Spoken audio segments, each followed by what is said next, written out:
आपके चैप्टर का unit number 2।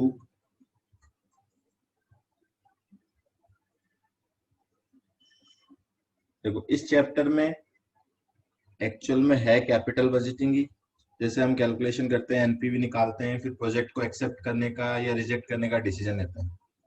ठीक है, बट इसमें कुछ रिस्क फैक्टर्स है जिनको एनालाइज किया जाएगा, जिनको कंसीडर किया जाएगा, और उनको कंसीडर करके उनके इफेक्ट को कैसे खत्म किया जा सकता है वो देखना है। फॉर एग्जाम्पल, अगर मैं आपसे पूछूं, कोई भी कैपिटल बजटिंग का जब हम डिसीजन ले रहे होते हैं, सपोज ये है एक प्रोजेक्ट जो 5 साल के लिए चलेगा। ठीक है, इसके अंदर हम क्या कैलकुलेशन करते हैं, हम बोलते हैं स्टार्टिंग में सपोज इनिशियल इन्वेस्टमेंट जो है वो लगने वाला है 10 लाख। अब अगले 5 साल तक 1, 2, 3, 4 और 5, अगले 5 सालों का हम क्या एस्टिमेट करते हैं, कैश इनफ्लो। ठीक है, ये कैश इनफ्लो हम क्या करते हैं, एस्टिमेट लगाते हैं इसका। सपोज एनुअल कैश इनफ्लो आता है हमारा 4 लाख का। अब एनुअल कैश इनफ्लो निकालने के लिए भी आपको पता है क्या क्या चीजें चाहिए होती है। इसके लिए आपने सेल्स कंसीडर की होगी, एक्सपेंसेस कैलकुलेट किए होंगे। ठीक है, तो कुल मिला के बात ये आ रही है कि फ्यूचर में जो डेटा है उसको आज आप एस्टिमेट कर रहे हो। मतलब कैपिटल बजटिंग का जो डिसीजन होता है वो बेस्ड होता है किस पे, बेस्ड ऑन फोरकास्टिंग। ठीक है ना, फ्यूचर की जो हम फोरकास्टिंग कर रहे हैं।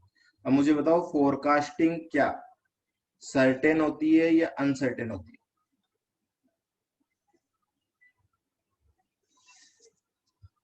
क्या फोरकास्टिंग के जो रिजल्ट होते हैं वो कंफर्म है क्या कि जो हमने 4 लाख का एनुअल कैश इनफ्लो बोला है वो 4 लाख का एनुअल कैश इनफ्लो आएगा ही आएगा? जो हमने सेल्स बोली है वो सेल्स आएगी आएगी? जो एक्सपेंस हमने एस्टिमेट किए हैं उतने एक्सपेंस लगेंगे? तो हम बोलेंगे फोरकास्टिंग इज ऑलवेज अनसर्टेन। तो ये जो रिस्क है, अनसर्टेनिटी की जो रिस्क है, इस रिस्क को इस चैप्टर में आपको क्या करना है, एलिमिनेट करना है। एलिमिनेट और रिड्यूस। तो कंसेप्ट बड़ा सिंपल सा है। ठीक है, करना वही काम है आपको। बस ये जो रिस्क फैक्टर आ रहा है अनसर्टेनिटी की वजह से, उसको आपको क्या करना है, एलिमिनेट। अब वो कैसे होगा, वो होता है कंजर्वेटिव अप्रोच लगा के। कौन सी अप्रोच? कंजर्वेटिव अप्रोच क्या होती है? फॉर एग्जाम्पल, अगर मैं आपको बोलूं कि आपको अगर सिंगापुर घूमने जाना है, ठीक है ना, सिंगापुर का अगर आपको टूर करना है, तो मैंने आपको बोल दिया कि 50,000 रुपए आपकी जरूरत पड़ेगी, 50,000 रुपए में आप ये टूर करके आ जाओगे। मुझे बताओ, आप में से कौन होगा जो 50,000 ही लेके जाएगा? या फिर आपका मन करेगा कि 50,000 से कुछ ज्यादा लेके जाते हैं, कहीं बाई चांस जरूरत पड़ गई? ठीक है ना, इसमें भी अनसर्टिनिटी है या नहीं है? Always there is uncertainty. तो कंजर्वेटिव अप्रोच लेते हैं हम क्या बोलते हैं, चलो 70,000 लेके चलते हैं, तो 20,000 हमने स्पेयर में ले लिए। बस वही काम है आपको यहाँ करना है। अगर हमने एस्टिमेट लगाया कि 4 लाख का कैश इनफ्लो है, तो कंजर्वेटिव अप्रोच लो। ऐसा मत मानो कि 4 लाख का कैश इनफ्लो है, इसको थोड़ा कम मान के चलो, ताकि अगर फ्यूचर में कोई फ्लक्चुएशन आ भी जाए तो उससे हम डील कर पाए। क्लियर है? आ रहा है समझ में बात? ठीक है, अब देखो इसमें बहुत सी टेक्निक्स यूज लेनी है आपको इस रिस्क को एलिमिनेट करने के लिए। वो वन बाय वन हम मेथड देखते रहते हैं।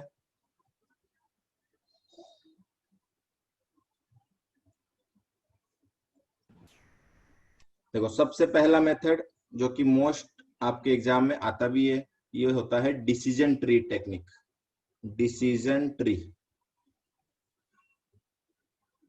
डिसीजन ट्री क्या बोल रहा है कि, लो जी जूम ऑन।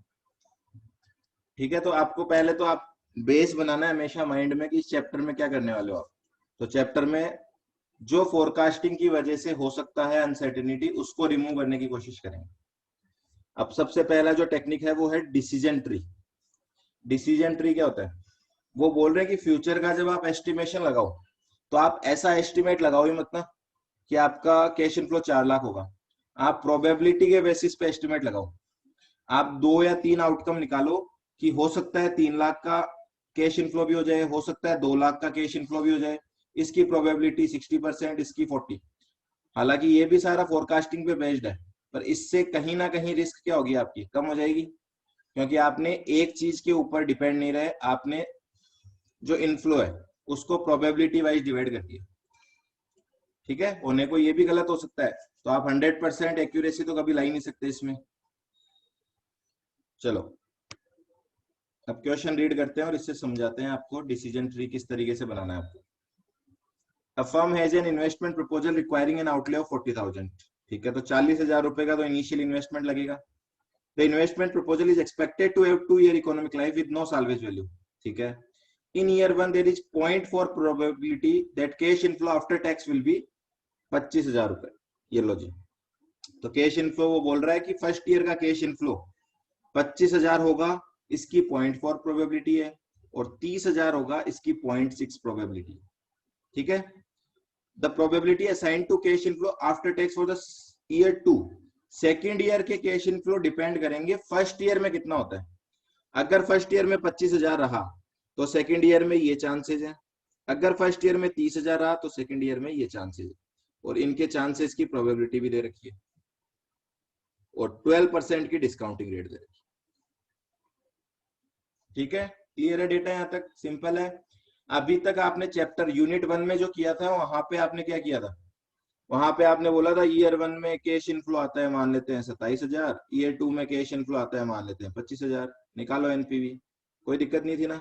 पर यहाँ पे क्या किया है, यहाँ पे एक कैश इनफ्लो नहीं दे रखा, मल्टीपल कैश इनफ्लो दे रखे हैं, वो भी उनकी प्रोबेबिलिटी के साथ। ठीक है, बोल रहे क्या है, first construct a decision tree for the proposed investment project. चलो डिसीजन ट्री क्या होता है, पेड़, पेड़ बनाना है आपको। पेड़ क्या होता है, जिसकी डालियां बनानी है साथ में। ठीक है, तो क्यों ट्री बोलते हैं इसको, ट्री के जैसा दिखेगा ये बनाने के बाद। इलस्ट्रेशन नंबर 1,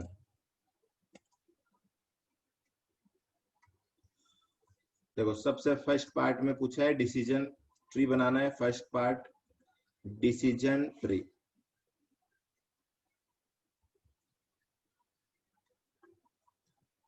चलो जी, डिसीजन ट्री क्या है, पहले तो लिखो यहाँ पे इन्वेस्टमेंट कितना लगा रहे हो आप, investment 40,000, this is column number 1। ठीक है जी, अब फर्स्ट ईयर का कैश इनफ्लो क्या क्या हो सकता है, तो यहाँ पे 2 पॉसिबिलिटी है, तो आप 2 एरो लगा दोगे। जैसे आपने कॉल में किया था ना, एक डिसीजन ट्री बनाया था हमने कॉल ऑप्शंस में, पुट ऑप्शन में वैल्यूएशन के लिए, वैसा ही करना है आपको यहाँ। तो आउटकम क्या क्या हो सकता है, देखो या तो आउटकम होगा 25,000 रुपए, या आउटकम होगा 30,000 रुपए। करेक्ट है, इसके होने की प्रोबेबिलिटी कितनी है, 25,000 होने की प्रोबेबिलिटी है 0.4, और इसके होने की प्रोबेबिलिटी है 0.6। दिस इज फॉर ईयर 1, ऊपर लिख देते हैं this is year 1, this is today. चलो अब ईयर 2 का क्या होगा, देखो ईयर 2 में बोल रहे हैं 25,000 अगर फर्स्ट ईयर में है तो सेकेंड ईयर में ये, मतलब अगर यहाँ 25,000 है तो सेकेंड ईयर ईयर 2 के इनफ्लो क्या क्या होंगे, 3 पॉसिबिलिटी है, तो 3 एरो लगा दो। क्या क्या पॉसिबिलिटी, 12, 16, 22, 12,000, 16,000 और 22,000।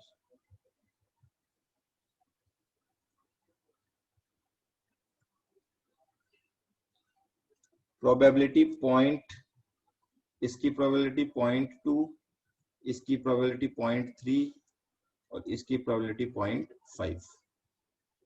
देन 30,000 अगर है तो भी 3 आउटकम पॉसिबल है, 20, 25, 30, 20,000, 25,000 और 30,000, और इनकी प्रोबेबिलिटी कितनी दे रखी है 0.4, 0.5, 0.1, 0.4, 0.5, 0.1। लो जी, अब इसको आप टेढ़ा करके देखो।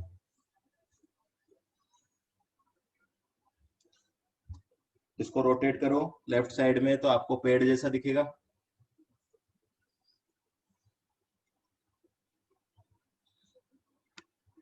क्लियर है क्या यहाँ तक? This is decision tree. ये है आपका डिसीजन ट्री।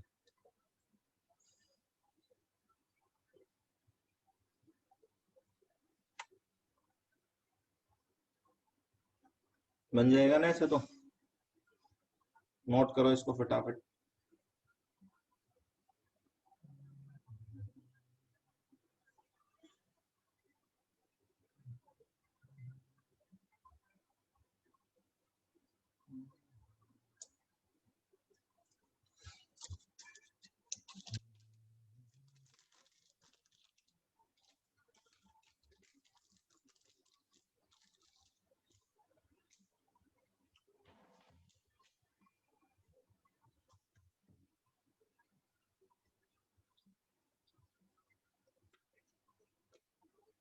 नोट करके मैसेज डाल देना।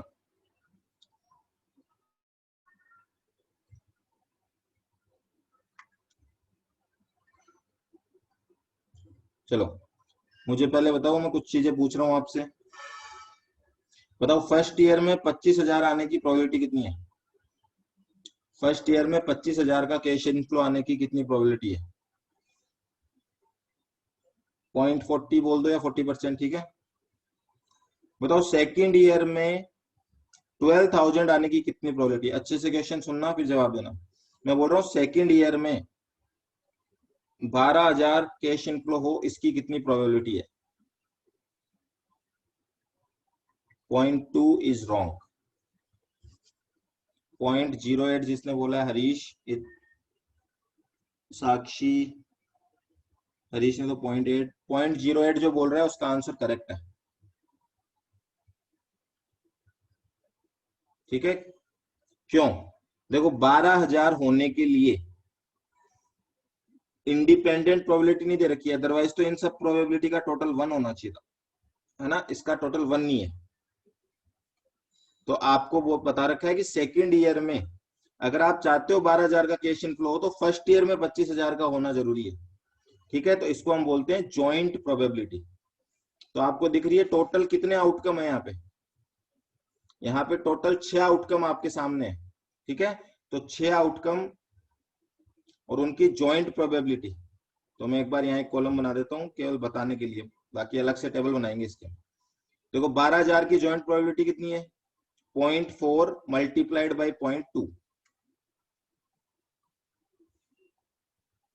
ठीक है। 0.4 मल्टीप्लाइड बाई 0.2। ये वीडियो किसका चालू है, इसको ऑफ करना।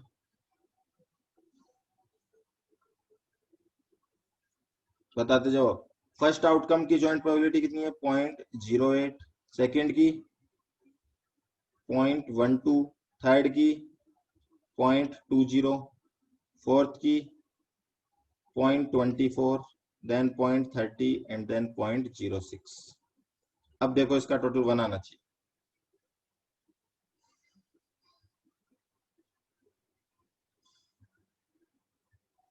आ रहा है? चलो जी आगे बढ़ते हैं। अब आगे क्या पूछा है next? What NPV will the project yield if worst outcome is realized? What is the probability? What is the best and probability of that occurrence? Will the project be accepted? तो तीनों 4 क्वेश्चन पूछे हैं, वो सारे अभी देखते हैं हम लोग। इसके बाद एक तो डिसीजन ट्री बना लेना, इसके बाद एक टेबल बनानी है आपको। टेबल क्या बनानी है वो देखो।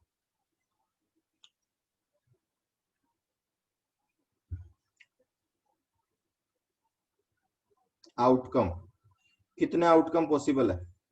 1, 2, 3, 4, 5, 6। 6 पॉसिबिलिटी है आपके सामने। अगर ये प्रोजेक्ट आप करते हो तो 6 पॉसिबिलिटी हो सकती है।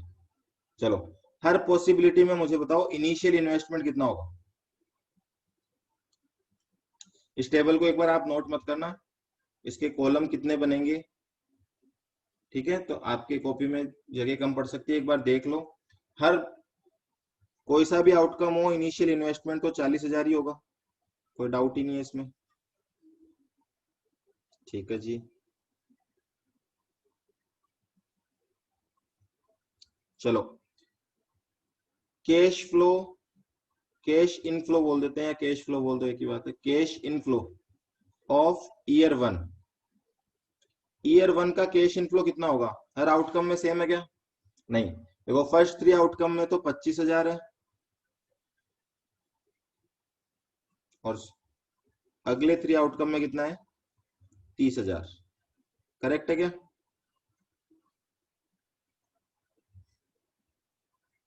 चलो अब इसका करो PV of cash inflow, PV of cash inflow for year one कैसे करेंगे?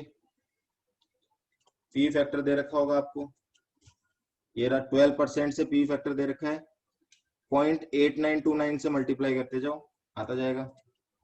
0.8929 से मल्टीप्लाई करो,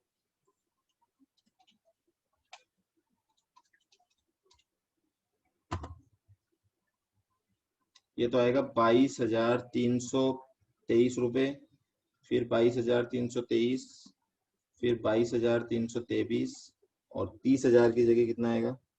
26,787।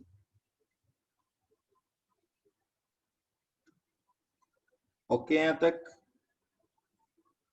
चलो cash inflow of year two बताओ। ईयर टू का कैश इनफ्लो हर आउटकम में अलग अलग है ना। फर्स्ट आउटकम में कितना है? 12, 16, 22, 12,000, 16,000, 22,000, 20, 25, 30, 20,000, 25,000, 30,000। ठीक है जी। और इसका करो PV of cash inflow for year two, year two की कैश इनफ्लो करोगे तो ईयर टू के पी फैक्टर से मल्टीप्लाई कर दो, 0.7972, 0.7972 से मल्टीप्लाई करो चलो, इंटू 12,000, तो फर्स्ट आउटकम का पीवी आएगा 9566, देन 12,755, देन 22,000, 17,538, देन 20,000, 15,944, फिर 25,000, 19,930, और फिर 30,000, 23,916 रुपए। अब मुझे बताओ इस डेटा को यूज करके आप हर आउटकम की एनपीवी बता सकते हो क्या? कैसे बताओगे? क्या क्या डेटा यूज करना पड़ेगा एनपीवी के लिए? दोनों कैश इनफ्लो को, दोनों पीवीसीआई को जोड़ दो, देखो इस पीवीसीआई को जोड़ दो, इस पीवीसीआई को जोड़ दो, इसमें से इनिशियल इन्वेस्टमेंट लेस कर दो, यही तो होता है एनपीवी का formula, PV of cash inflow minus PV of cash outflow.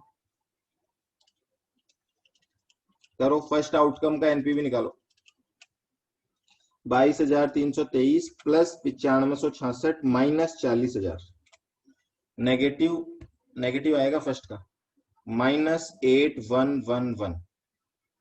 Second निकालो, 22,323 प्लस 12,755 माइनस 40,000, तो ये भी माइनस का आएगा 4922, देन 22,323 प्लस 17,538 माइनस 40,000, ये भी नेगेटिव आएगा, माइनस का 139, देन 26,787 प्लस 15,944 माइनस 40,000, तो ये आएगा 2,731 रुपए, फिर 26,787 प्लस 19,930 माइनस 40,000, तो ये आएगा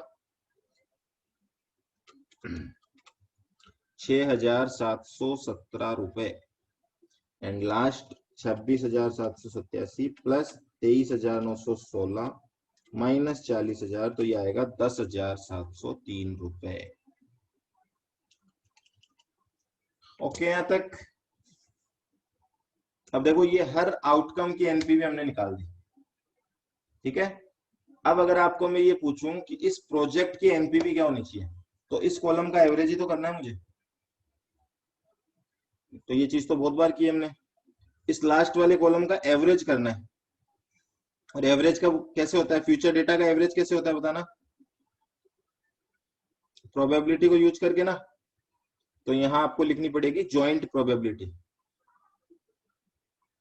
और ज्वाइंट प्रोबेबिलिटी कितनी है अभी निकाली थी हमने, कितनी आई थी,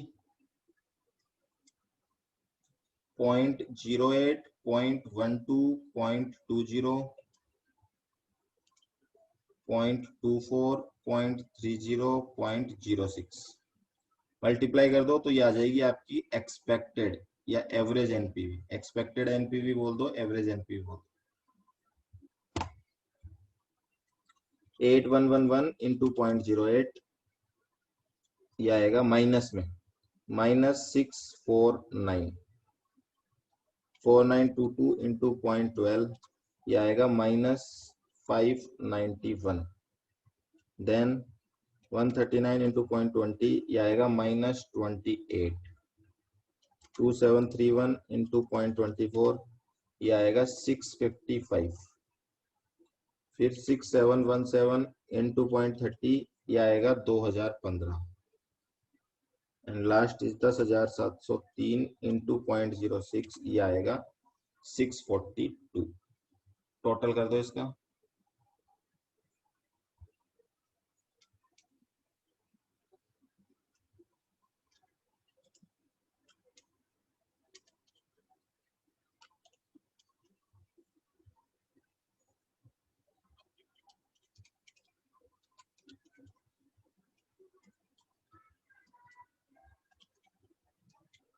टोटल में कहीं मिस्टेक हो तो बता देना। 2044, this is your expected NPV, और एक्सपेक्टेड एनपीवी पॉजिटिव आ रही है मतलब project can be accepted, project को एक्सेप्ट किया जा सकता है। कि 6 आउटकम्स का हमने जब एवरेज निकाला तो वो पॉजिटिव आ रहा है। ठीक है, तो देखो इसका फोर्थ जो पार्ट है वो आ गया, will the project be accepted, तो फोर्थ पार्ट का आंसर यहां से आएगा।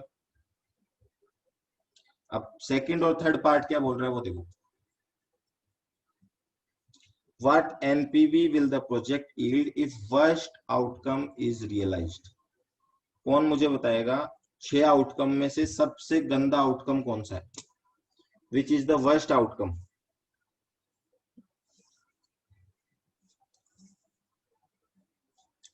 One two three four five six, 6 outcome है ना। वर्स्ट आउटकम कौन सा है? फर्स्ट वाला। और बेस्ट आउटकम कौन सा है? Fifth.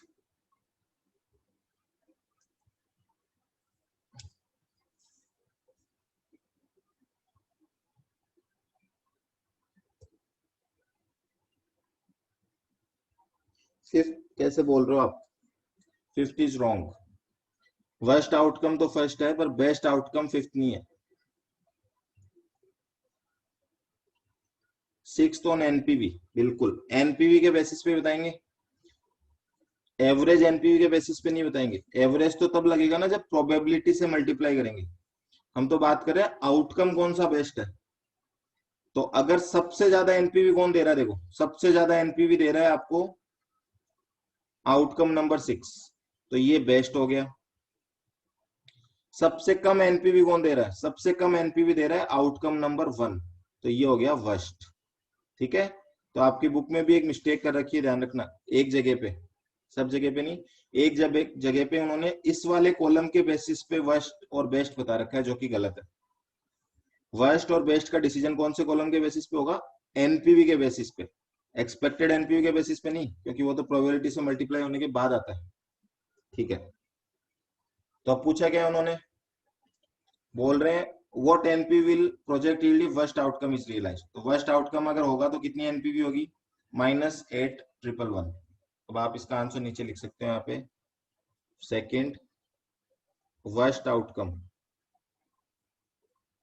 Worst outcome equal to outcome first where NPV is least. ठीक है, और कितना एनपीवी है? NPV at worst outcome is equals to -8111। ठीक है, कैलकुलेट करने की जरूरत नहीं है, टेबल में ऑलरेडी कैलकुलेट की हुई है। What is the probability of occurrence, worst outcome की प्रोबेबिलिटी कितनी है बताओ। 8%। ठीक है, परसेंटेज में लिख देते हैं, 8% बोल दो, पॉइंट्स में बोलना है तो 0.08 बोल दो। चलो थर्ड पॉइंट, थर्ड पॉइंट पूछ रहा है what will be the best and probability. चलो बेस्ट आउटकम कौन सा होगा, best outcome equals to outcome 6 where NPV is highest, और एनपीवी है कितने इस पे 10,703, 10,703 की एनपीवी आएगी और इसकी प्रोबेबिलिटी कितनी है 0.06 और 6%। तो देखो बेस्ट आउटकम आया इसके चांसेज है 6% और वर्स्ट आउटकम आया इसके चांसेज है 8%।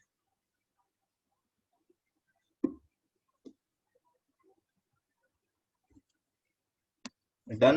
And last is fourth, fourth बात कर रहा है प्रोजेक्ट एक्सेप्ट करेंगे, तो देखो एक्सपेक्टेड एनपीवी आपने निकाली जो कि पॉजिटिव आई है 2044, तो आप लिखेंगे since expected NPV is positive therefore the project should be accepted। लो जी, अब जूम आउट कर देता हूँ, नोट कर लो इसको फटाफट और नोट करके मुझे बता दो।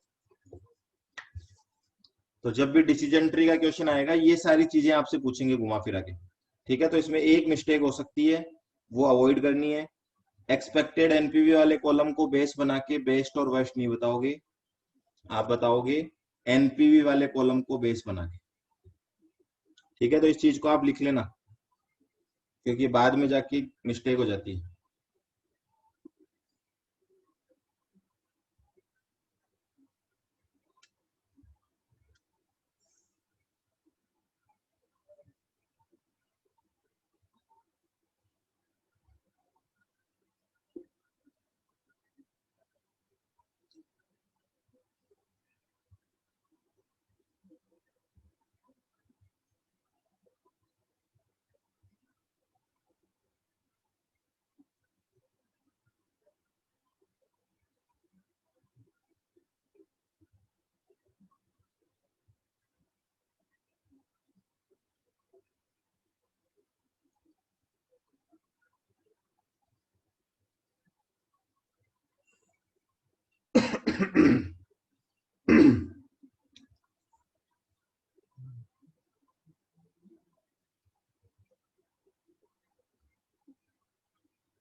सबका हो गया डन।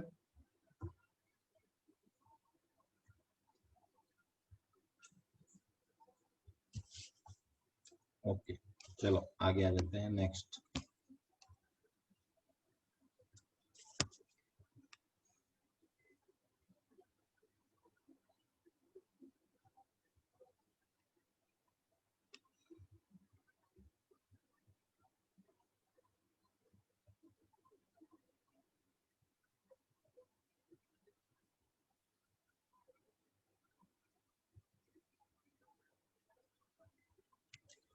देखो as it is same question है, तो ये आपके लिए होमवर्क है, कुछ भी चेंज नहीं है, केवल और केवल डेटा चेंज किया उन्होंने, ठीक है। प्रोबेबिलिटी भी चेंज नहीं की है, केवल अमाउंट चेंज किया है। तो ये इलस्ट्रेशन नंबर 2 करना है आपको होमवर्क में।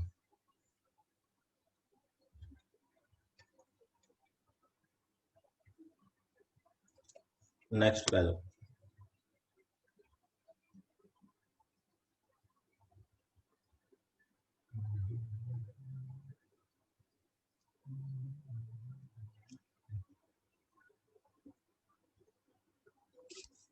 वन का बी अभी बाद में करेंगे, चलो पहले करवा दो।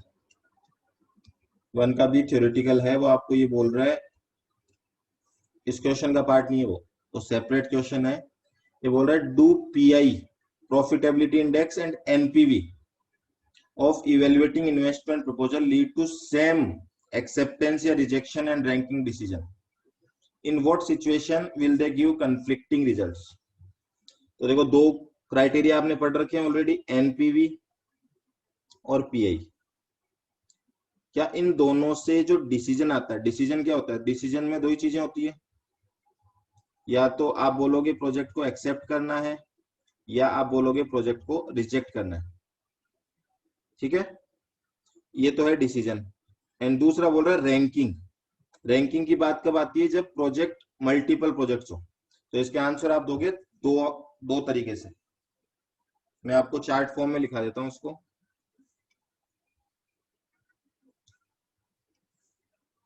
इलस्ट्रेशन 1 का बी पार्ट अगर बोल रहे हो आप, तो इसमें है एनपीवी वर्सेस पीआई।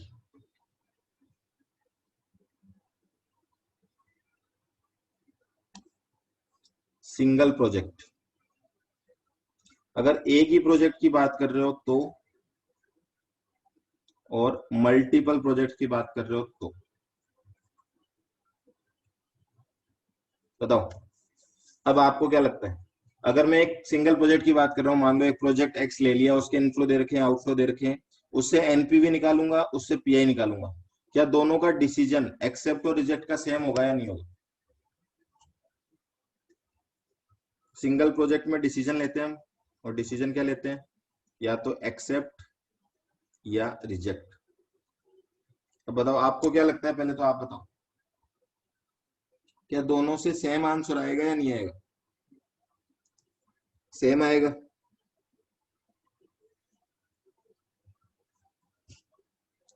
और बताओ, सब बताओ, जिसका जो माइंड चल रहा है वो बताओ, क्या आपको क्या लगता है। अगर एनपीवी बोल रहा है एक्सेप्ट करो, तो पीआई भी ऐसे ही बोलेगा कि एक्सेप्ट करो। चलो इसका आंसर लिखते हैं। डिसीजन एक्सेप्ट रिजेक्ट का करना है ना, both will give same decision, दोनों से एक ही डिसीजन आएगा। वेरी गुड, मल्टीपल में डिफरेंस है, दोनों से एक ही आएगा। क्यों आएगा दोनों से एक, वो भी लिख दो आप।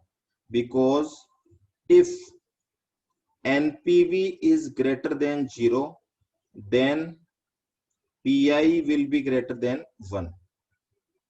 ये आपको पता है, ये एनपीवी अगर 0 से ज्यादा है तो पीआई हमेशा 1 से ज्यादा होगा। तो इस सिचुएशन में हम क्या बोलेंगे, and the project will be accepted under both criteria and vice versa। ठीक है जी। तो सिंगल, अगर इंडिविजुअल प्रोजेक्ट की बात करोगे तो कोई डिफरेंस नहीं है। अब बात आ जाती है मल्टीपल प्रोजेक्ट्स की। मल्टीपल प्रोजेक्ट्स में आपको देनी होती है ranking. Ranking based on NPV and based on pi. अब मुझे बताओ, क्या रैंकिंग सेम आएगी क्या। देखो डिसीजन तो सेम आएगा एक्सेप्ट रिजेक्ट करने का। आप प्रोजेक्ट को रैंकिंग दोगे ना एनपीवी और पीआई के बेसिस पे, वो सेम आएगी या नहीं आएगी।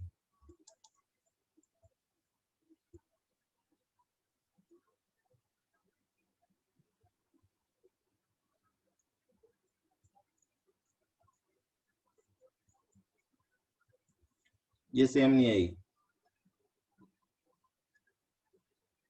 क्यों नहीं आएगी, वाई।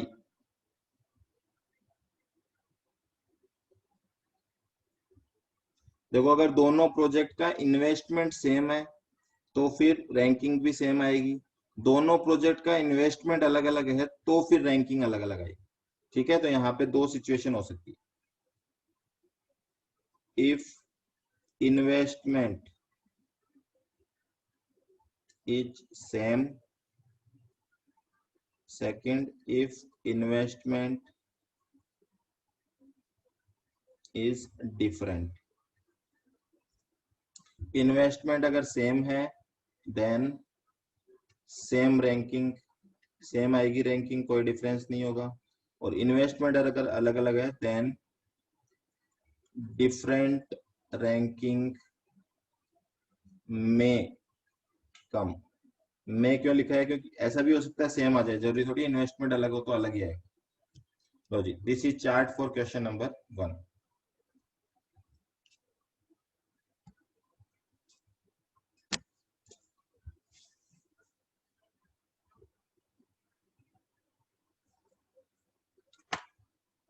आ गया समझ में?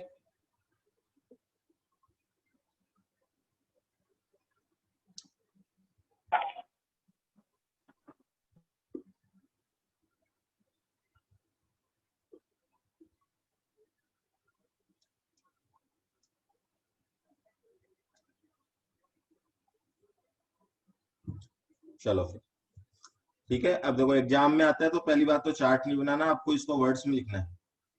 चार्ट तो आपको समझ में आ जाए इसलिए बनाया मैंने। वर्ड्स में क्या लिखोगे? यही चीजें वर्ड्स में लिखनी है, पॉइंट वाइज लिख देना। First point single project, second point multiple projects, ठीक है। साथ में एग्जाम्पल देना चाहो तो एग्जाम्पल भी दे सकते हो। एग्जाम्पल देने से और ज्यादा क्लियर हो जाएगा। कोई भी एग्जाम्पल दे देना, initial investment 1 lakh, annual cash inflow 2 lakh, इस तरीके से कर। जैसे यहाँ दिया हुआ होगा कोई एग्जाम्पल।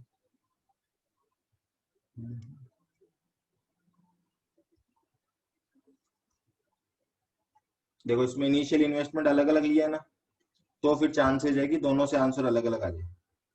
तो एनपीवी 1 लाख आ रहा है, 60,000 आ रहा है, तो इससे प्रोजेक्ट ए एक्सेप्ट हो रहा है, इससे प्रोजेक्ट बी एक्सेप्ट हो रहा है, ठीक है।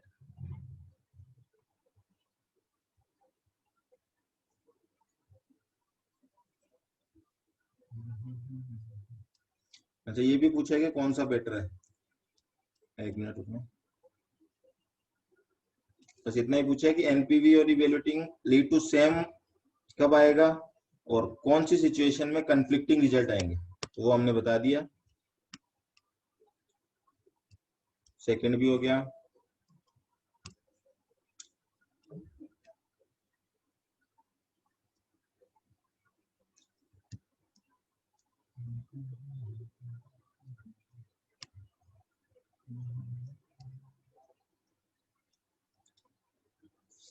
वैसे बेटर कौन सा होता है? चलो इसमें पूछा नहीं है, वो नीचे लिख लो। बेटर दोनों में से कौन सा होता है, वो डिपेंड करता है दो सिचुएशन पे। अगेन क्वेश्चन आता है एनपीवी वर्सेस पीआई में विच इज बेटर, ठीक है। तो आपको दो चीजें देखनी है।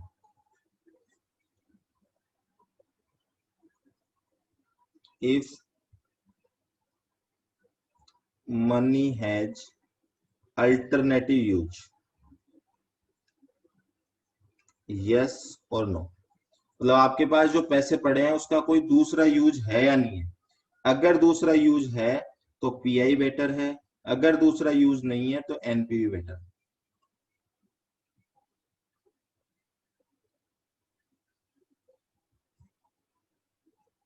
ठीक है।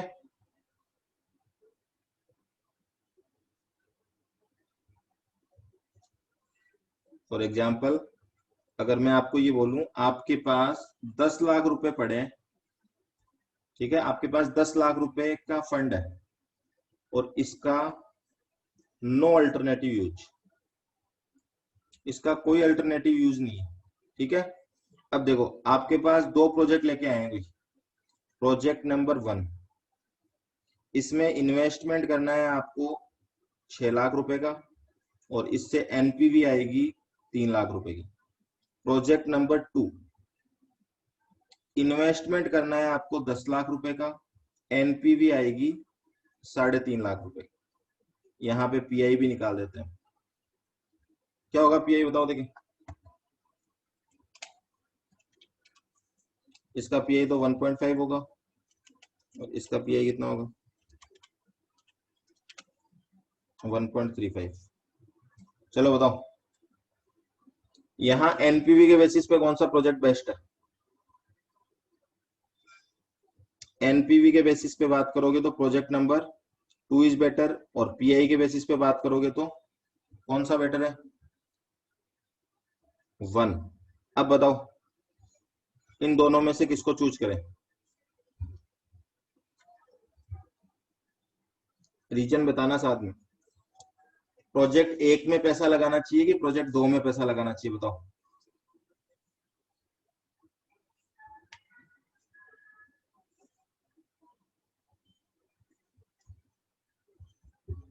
सोचो और बताओ। आपके लिए ये तो आपकी पर्सनल सिचुएशन दी है मैंने आपके लाइफ के लिए। अगर आपको ऐसा करना हो तो आप कौन सा ऑप्शन चूज करेंगे, आप पैसा कहाँ लगाएंगे। 2 बिकॉज नो अल्टरनेटिव यूज, मतलब क्या हुआ इसका। 2 में क्यों लगाएंगे देखो।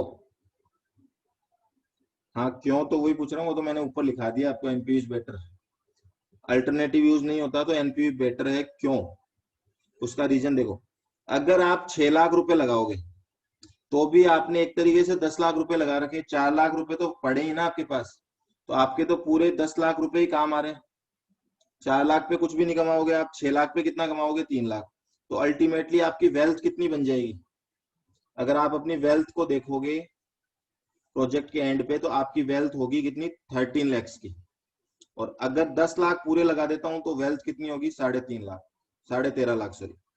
तो आप यहाँ पे कंसेप्ट यूज करोगे वेल्थ मैक्सिमाइजेशन का। पढ़े ना दो concept, profit maximisation and wealth maximisation. तो यहाँ वेल्थ मैक्सिमाइजेशन के कंसेप्ट को यूज करोगे तो आप बोलोगे प्रोजेक्ट नंबर 2 इज बेटर, और वो एनपीवी से आ रहा है आपका। सारी बात समझ में, क्योंकि 4 लाख पे कुछ नहीं कमा रहे आप, 4 लाख का कोई अल्टरनेटिव यूज नहीं है। तो यहाँ पीआई इंपॉर्टेंट नहीं है, यहाँ पे एनपीवी के बेसिस पे डिसीजन देना है। और दूसरी तरफ अगर अल्टरनेटिव यूज हो तो if there is alternative use, यही क्वेश्चन है। सेम डेटा है, 9 लाख कैसे होगा। 9 लाख तो ये हो गया, 4 लाख पड़ा भी तो है मेरे पास। मेरे पास टोटल 10 लैक्स है, उसमें से मैंने 6 लाख तो लगा दिए, तो 4 लाख मेरे पास भी तो पड़े हैं। तो टोटल वेल्थ 13 लाख हो जाएगी ना मेरी। अब मुझे बताओ इसी सिचुएशन में अगर मैं आपसे पूछूं अगर पैसे का अल्टरनेटिव यूज है तो आप ये बोलोगे क्या कि वेल्थ 13 लाख होगी। नहीं होगी 13 लाख, क्योंकि उस 4 लाख पे भी तो कमाऊंगा मैं कुछ। बिल्कुल उस 4 लाख पे भी कोई ना कोई रिटर्न आ रहा होगा। तो यहाँ पे पीआई इज बेटर, और पीआई के बेसिस पे आप बोलोगे देयरफॉर प्रोजेक्ट 1।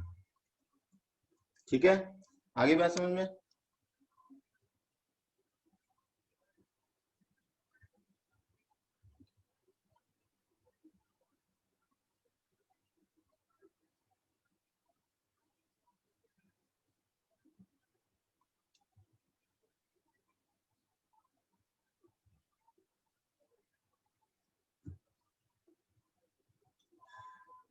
क्लियर है क्या सबको।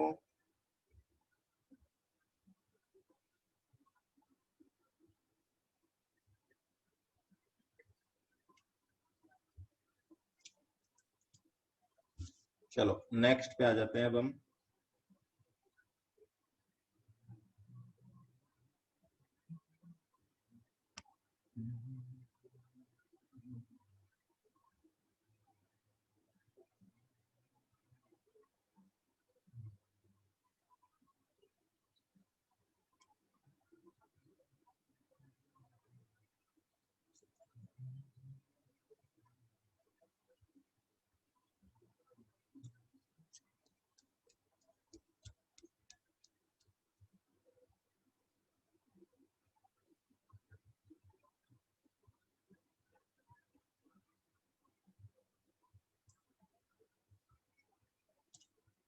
चलो देखो थर्ड का बी क्वेश्चन करना है पहले। फ्यूचर एस्टिमेशन के बेसिस पे और रिस्क को कैसे हम एलिमिनेट कर सकते हैं। Illustration number 3B।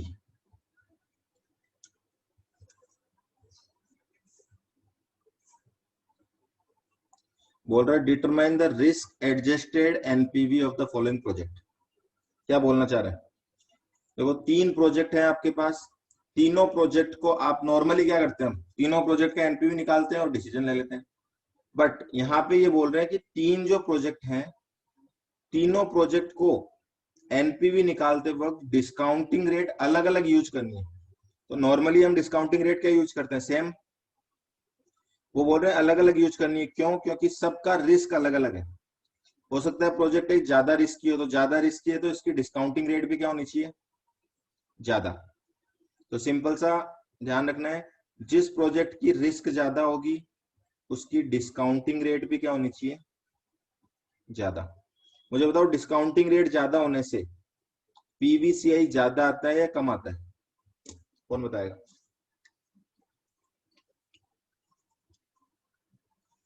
10% से पीवीसीआई निकालो, 12% से पीवीसीआई निकालो, किसका पीवीसीआई कम आएगा?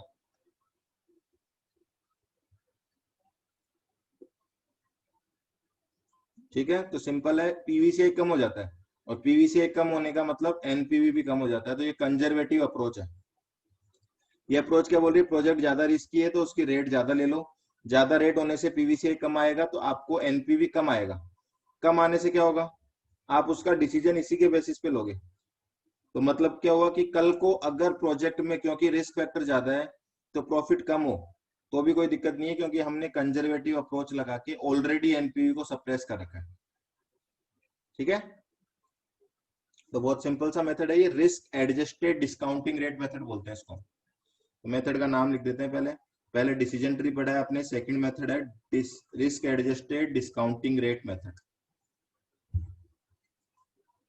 Risk adjusted discounting rate.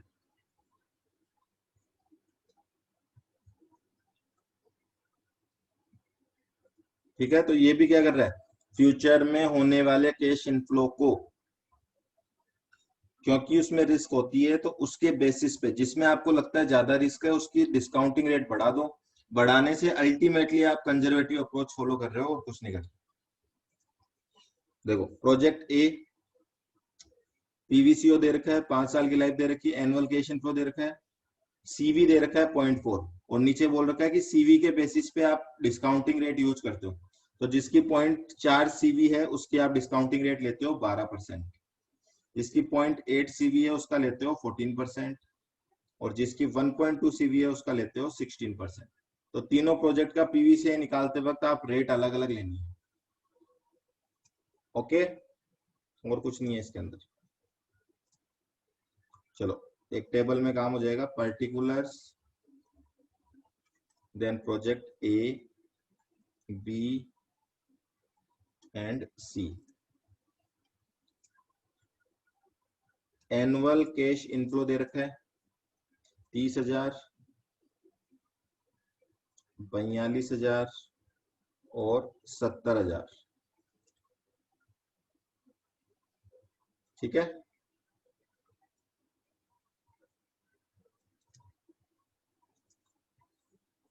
Discounting rate, discounting rate क्या क्या लेनी है, इसमें 12% लेनी है, इसमें 14% लेनी है, इसमें 16% लेनी है। तो क्यूमुलेटिव पीवी फैक्टर बता दो, कितने साल का है, 5 साल का है तीनों में। क्यूमुलेटिव पीवी फैक्टर 5 इयर्स का बताओ। चलो 12% से 5 साल का क्यूमुलेटिव पीवी फैक्टर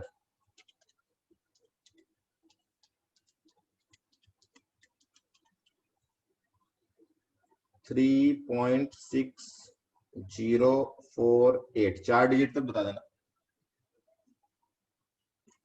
14% का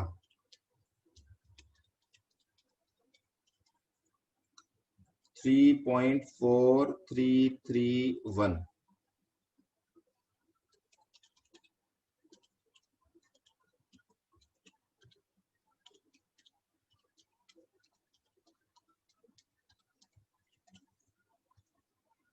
3.2743।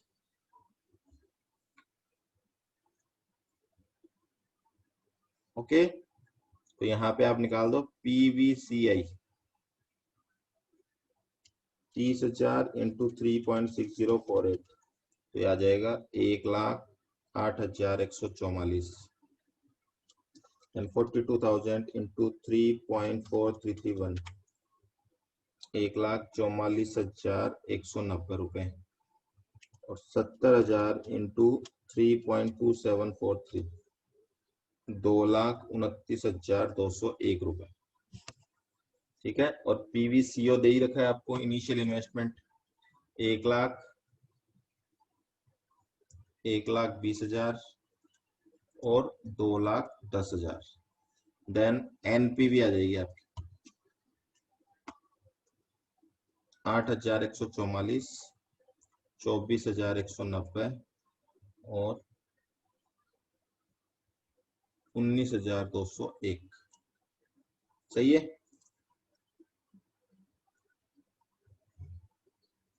पूछा क्या था?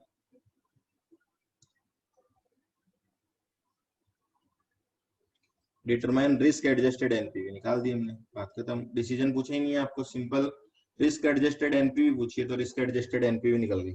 अगर आपसे पूछते हैं कौन सा ऑप्शन, कौन सा प्रोजेक्ट बेटर है, तो आप क्या बोलोगे? Project number B. Okay, simple है ना ये टेक्निक। तो risk adjusted discounting rate method में केवल और केवल आपको हर प्रोजेक्ट की डिस्काउंटिंग रेट अलग लेनी है, इससे ज्यादा कुछ नहीं करना है।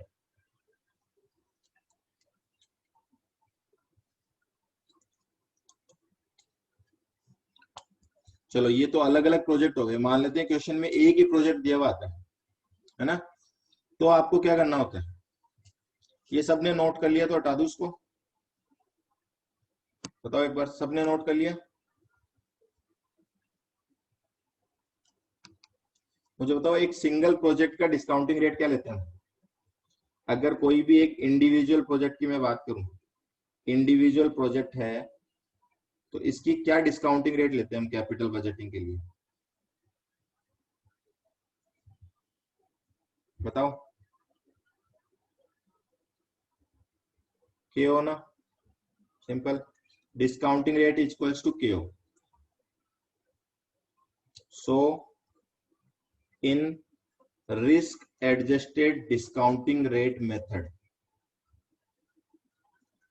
Discounting rate will be greater than Q. बस इतना ध्यान रखना है आपको। इंडिविजुअल प्रोजेक्ट, कोई भी इंडिविजुअल प्रोजेक्ट की अगर केओ दी हुई है तो डिस्काउंटिंग रेट आप बोलोगे केओ से ज्यादा ले लो ना, क्योंकि केओ पे आप डिस्काउंटिंग रेट ले रहे हो तो वो तो नॉर्मल कैपिटल बस्टिंग हो गया। आप चाहते हो कि कुछ ना कुछ आपका एनपीवी सप्रेस हो क्या है, ताकि डिसीजन आप थोड़ा सा कंजर्वेटिव बेसिस पे लो। ठीक है, तो मान लेते हैं केओ से अगर एनपीवी निकाल रहे हो तो आ रहा है 8,000 रुपए, और केओ से नहीं निकाल रहे, ग्रेटर देन केओ से निकाल रहे हो तो आ रहा है सपोज -2,000, तो आप बोलोगे प्रोजेक्ट को रिजेक्ट कर दो। तो आपने किया कि अल्टीमेटली आपने कंजर्वेटिव अप्रोच फॉलो किया, आपने बोला कि कहीं एनपीवी कुछ ऊपर नीचे भी हो जाए तो इतना हाथ में रख के चलो। ठीक है, मान लेते हैं इससे 1,00,000 आ रहा है, इससे 60,000 आ रहा है, तो आप बोलोगे एक्सेप्ट करो बिंदास, क्योंकि अगर प्रोजेक्ट ऊपर नीचे भी हो गया तो भी 60,000 की एनपीवी तो आएगी।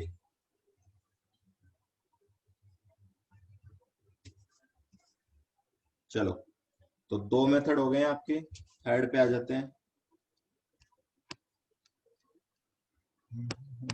नीचे आओ।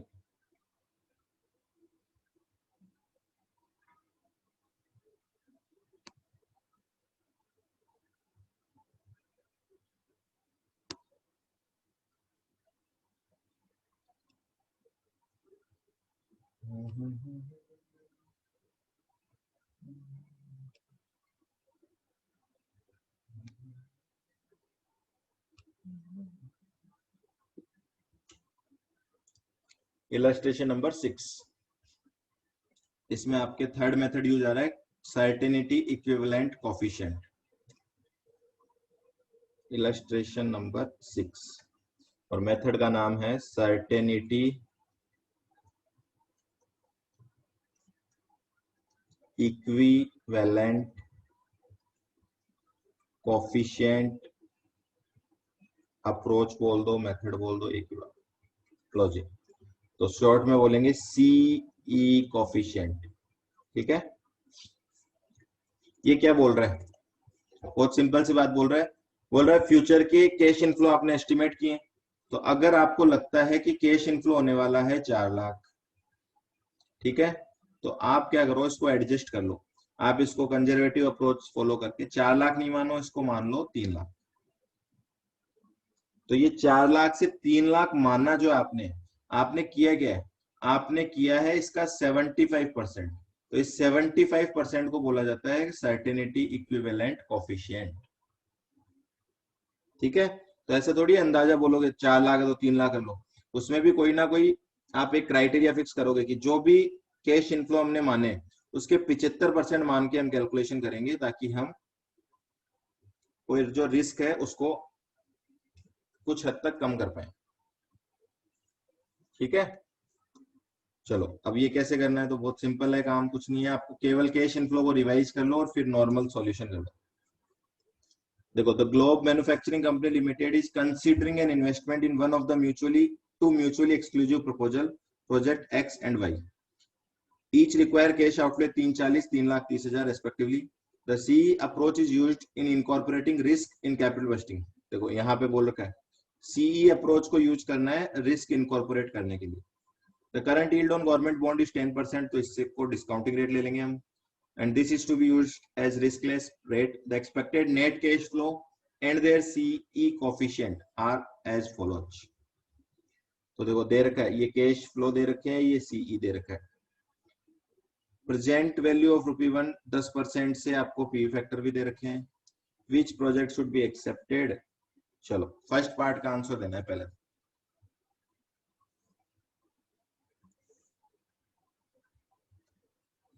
चलो मुझे कोई बता सकता है क्या, सीई कोफिशिएंट 8 और सीई कोफिशिएंट 0.9, इन दोनों में से कौन सा प्रोजेक्ट आपके हिसाब से ज्यादा रिस्की है।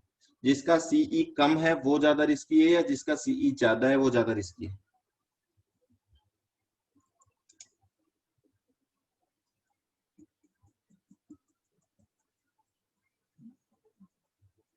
जिसका कम है वो ज्यादा रिस्की है, परफेक्ट आंसर। क्यों? क्योंकि जिसके इनफ्लो को हम ज्यादा कम कर रहे हैं वो ज्यादा रिस्की है ना, इसीलिए उसके इनफ्लो हम ज्यादा कम कर रहे हैं। तो पहले प्रोजेक्ट एक्स निकाल दो, दोनों की एनपीवी निकालनी। प्रोजेक्ट एक्स आपको ईयर दे रखे हैं, ईयर 1 2 3, देन कैश इनफ्लो दे रखे हैं 180 2 लाख 2 लाख, 1,80,000 2 लाख और 2 लाख। फिर सीई कोफिशिएंट भी दे रखा है 0.8 0.7 0.5, ये प्रोबेबिलिटी नहीं है, आप बोलोगे टोटल बनाना चाहिए। तो ये हो जाएगा CE certainty equivalent cash inflow. करो कितना आता है, रिवाइज कर लो कैश इनफ्लो। 1,80,000 इंटू 0.8, 1,44,000, फिर 1,40,000, फिर 1 लाख। ठीक है, ये कैश इनफ्लो हो गए। फिर आपको पीवी फैक्टर दे रखे हैं, पीवी फैक्टर दे रखे हैं एज इट इज उठा के रख दो 0.9091, 0.8264, 7513। तो यहां आ जाएगा आपका पीवी ऑफ कैश इनफ्लो। करो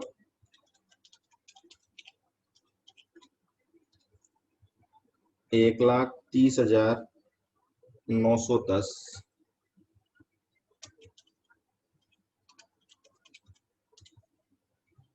1,15,696 और 75,130।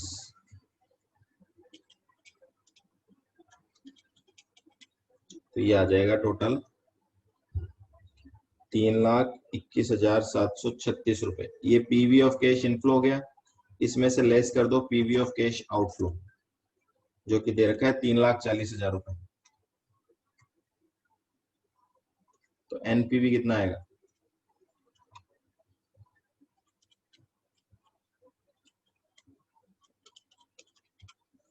18,264 रुपए नेगेटिव। तो ये प्रोजेक्ट तो गया। ये तो आउट हो गया, NPV is negative so project is not feasible.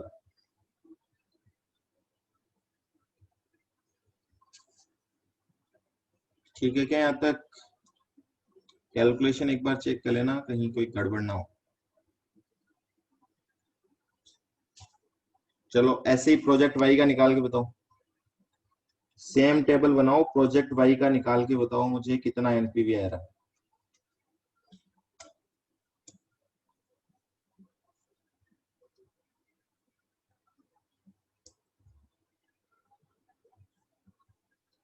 Question का डेटा दिखा देता हूँ।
₹41,458 पॉजिटिव आ रही गई।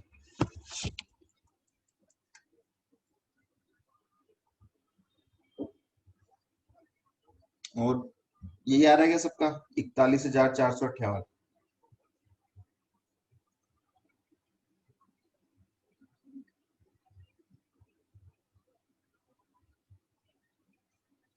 ओके, तो इसकी एनपीवी आ जाएगी ₹41,458। अब पूछा क्या है वो देखो क्वेश्चन को,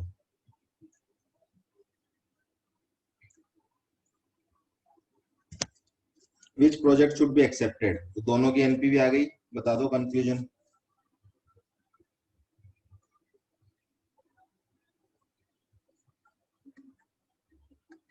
प्रोजेक्ट वाई लैंग्वेज आपको लिखनी है। Since NPV of project Y is comparatively higher than project X, therefore project Y should be accepted.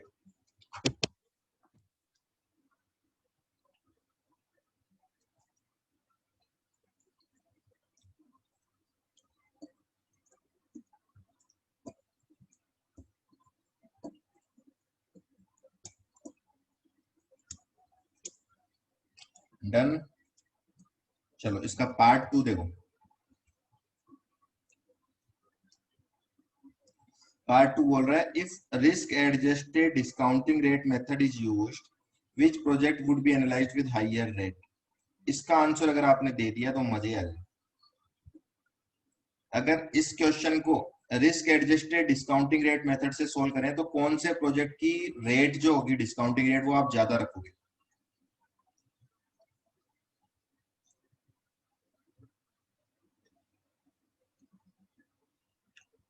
दीपक ने कहा है एक्स, बाकी लोग? दक्षिता भी बोल रही है प्रोजेक्ट एक्स, कोमल भी सेम आंसर है। तो लॉजिक क्लियर है, आंसर लिख सकते हैं। वेरी गुड, लॉजिक समझ में आ रहा है, काम हो गया।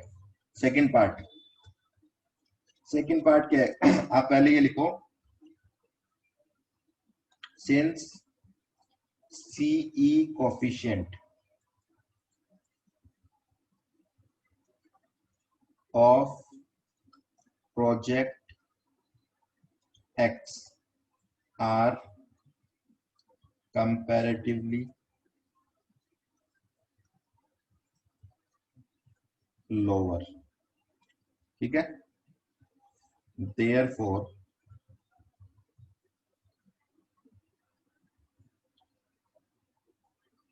we can say that project X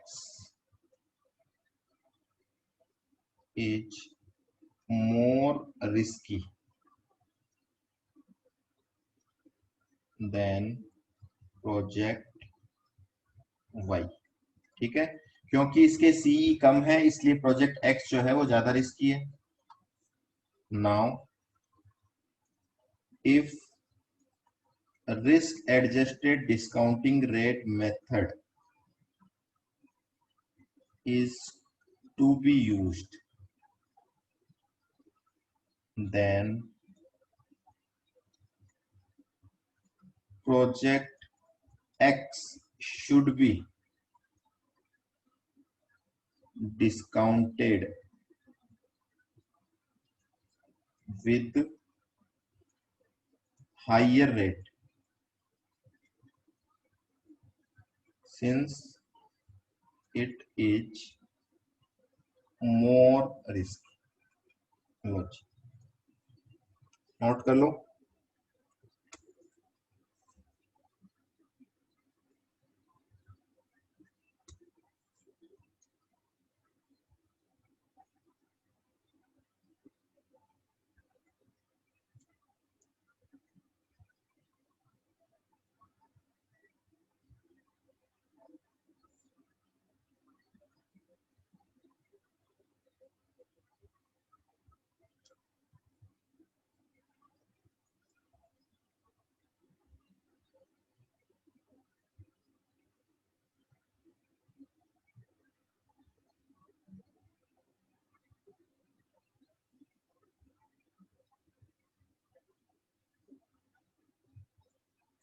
done. चलो नेक्स्ट पे आ जाओ। कितनी टेक्निक हो गई? देखो 3 टेक्निक्स पढ़ाई है मैंने अभी तक आपको। Number 1 decision tree approach. Decision tree approach में क्या करते हैं हम, फ्यूचर के जो कैश इनफ्लो है उनको प्रोबेबिलिटी असाइन कर देते हैं और उसके बेसिस पे नंबर ऑफ आउटकम्स बनाते हैं और उन सब आउटकम का इंडिविजुअली एनपीवी निकालते हैं और उसका एवरेज कर देते हैं। ठीक है, और वो जो एवरेज एनपीवी है उसके बेसिस पे डिसीजन ले सकते हैं। Number 2 is risk adjusted discounting rate. उसमें क्या करना है, प्रोजेक्ट को केओ से ज्यादा रेट पे डिस्काउंट करो। ठीक है, और अगर एक से ज्यादा प्रोजेक्ट है तो रिस्क के लेवल जो ज्यादा रिस्की है उसको ज्यादा डिस्काउंटिंग रेट यूज करके डिस्काउंट करो। Third is certainty equivalent coefficient approach. उसके अंदर आपको क्या करना है, जो फ्यूचर के कैश इनफ्लो है उनको रिवाइज करना। रिवाइज करने के लिए एक कोफिशिएंट लेना है, उससे मल्टीप्लाई करना। ठीक है, जितना ज्यादा छोटा कोफिशिएंट होगा उतना ही ज्यादा रिस्की प्रोजेक्ट माना जाएगा। चले नेक्स्ट पे, अगली अप्रोच पे आ जाते हैं, सेंसिटिविटी एनालिसिस की बात करते हैं। देखो, और ये इंपॉर्टेंट है, इस पे एग्जाम में क्वेश्चन आने के चांसेस लगते हैं क्योंकि इस पे काफी टाइम से क्वेश्चन नहीं आया हुआ। चलो, इसका पीछे क्वेश्चन नहीं है, इसका इस एग्जाम्पल से ले लेते हैं हम, तो आप इसका डेटा कॉपी कर लो। देखो नेक्स्ट टेक्निक जो आ रही है आपकी वो है सेंसिटिविटी एनालिसिस। सेंसिटिविटी एनालिसिस ये क्या बोलना चाह रहा है, अच्छे से देखो। सेंसिटिविटी का मतलब क्या होता है, बता सकता है कि वो सेंसिटिविटी का मतलब?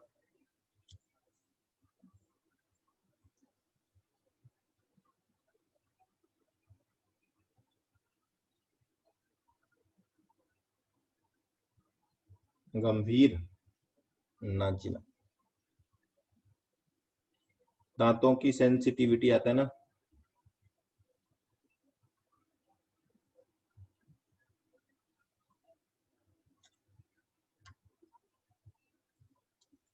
बताओ, गेस तो करो।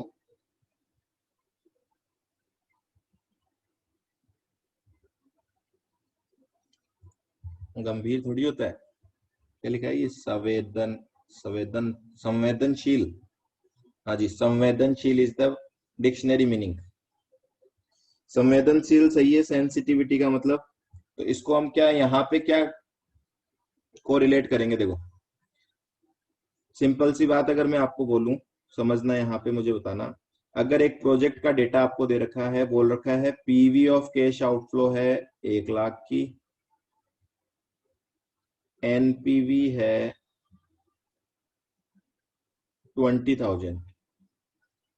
चलो बताओ प्रोजेक्ट एक्सेप्ट करेंगे या रिजेक्ट करेंगे?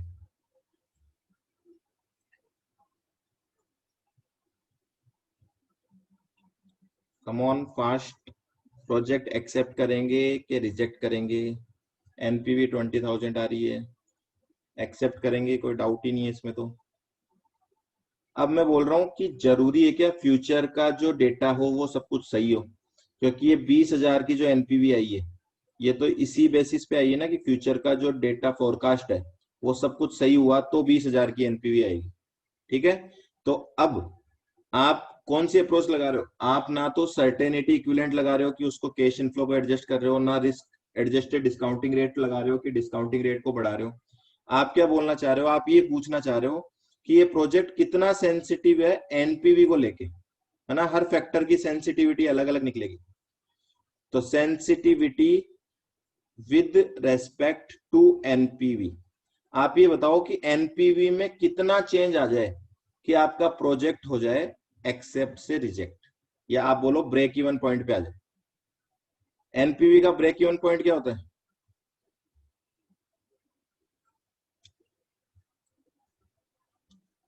जीरो होता है ना। अब मुझे बताओ एनपीवी में कितना चेंज आ जाए कि एनपीवी जीरो हो जाएगी? तो अगर आप अमाउंट में बोलोगे तो कितना होगा?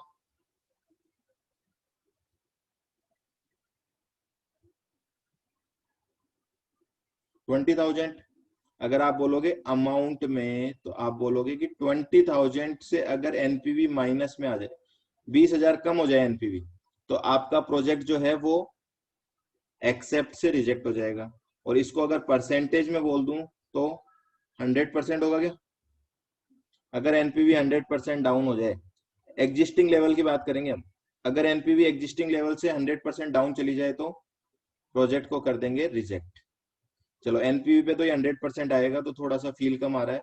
अगर मैं आपको बोलूं कि सेंसिटिविटी निकालो आप किसकी? पीवीसीओ की।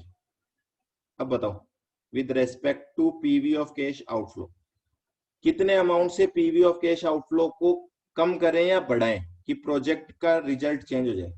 बताओ पीवीसीओ को बढ़ाएं या कम करें? Oh my God, 80,000। 20,000 से बढ़ाओ। साक्षी का आंसर इज परफेक्ट।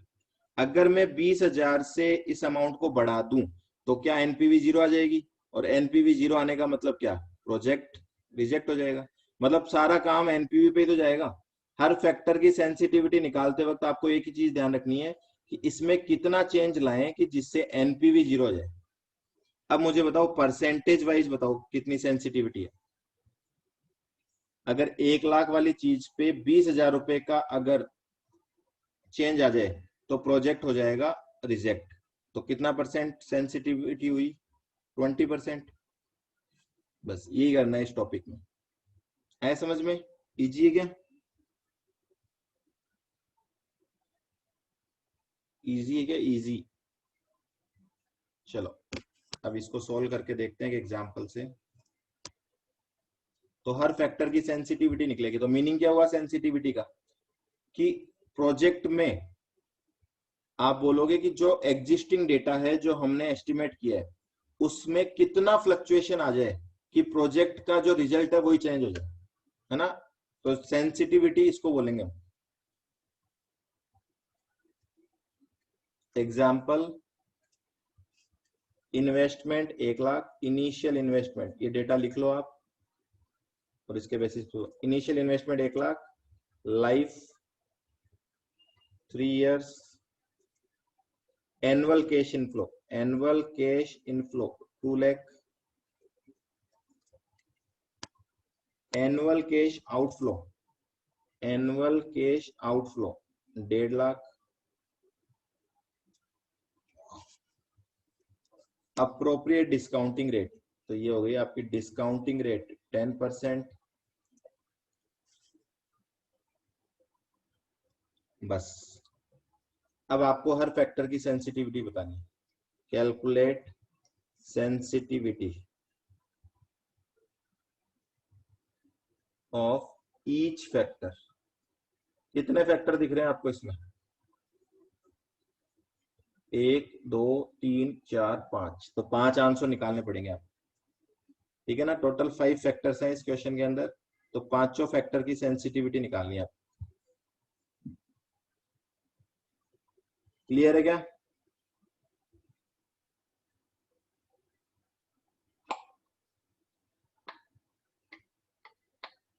देखो अब कितना इजी है, सॉल्यूशन बड़ा ही इजी है इसका। नंबर 1, सबसे पहले किसकी निकालें? अच्छा एक बार को सबसे पहले एक काम करो, पहले तो इसकी एनपीवी निकालो एक बार, ताकि एनपीवी कैसे कैलकुलेट करेंगे इसकी? NPV is equals to PVCI minus PVCO. और पीवीसीआई कैसे निकलेगी इसकी? 2 लाख इनफ्लो है, 1.5 लाख का आउटफ्लो है, तो नेट कैश इनफ्लो आ जाएगा। इनटू क्यूमुलेटिव पी फैक्टर करो, 10% से 3 साल का क्यूमुलेटिव कितना होता है?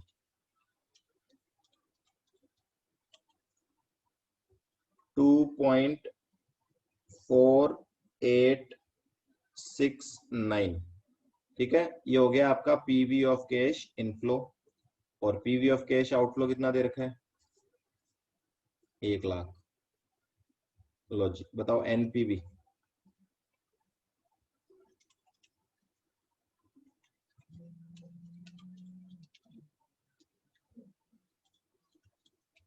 ₹24,345। बस अब यही करना है आपको। ठीक है, तो अभी प्रोजेक्ट की बात करेंगे, तो प्रोजेक्ट अभी एक्सेप्ट हो रहा है, 24,345 की एनपीवी आ रही है। अब आपको सेंसिटिविटी निकालनी है। First number, sensitivity with respect to initial investment. सारे फैक्टर लेते जाओ 1 बाय 1। देखो ये फॉर्मूला लगाते रहो और कुछ नहीं करना आपको। तो एनपीवी कितनी लानी है आपको? 0। तो एक बार तो मैं एनपीवी का फॉर्मूला लिख देता हूँ। पीवीसीआई की जगह पूरा लिख रहा हूं मैं, annual cash inflow minus annual cash outflow into cumulative PV factor, ठीक है, eight the rate of discounting rate और लाइफ कितनी, जो भी लाइफ हो, minus PV of cash outflow. चलो ये फॉर्मूला हो गया। अब मैं बोल रहा हूं इसकी जगह मुझे 0 लाना है, तो एनुअल कैश इनफ्लो तो वही रखना है, 2 lakh minus 1.5 lakh into cumulative P factor अभी निकाला ही था हमने, 2.4869 पीवीसीओ की जगह पीवीसीओ लिख देते हैं। Therefore PV of cash outflow कितना आना चाहिए? बोलो कितना आना चाहिए? 1,24,345 आएगा क्या?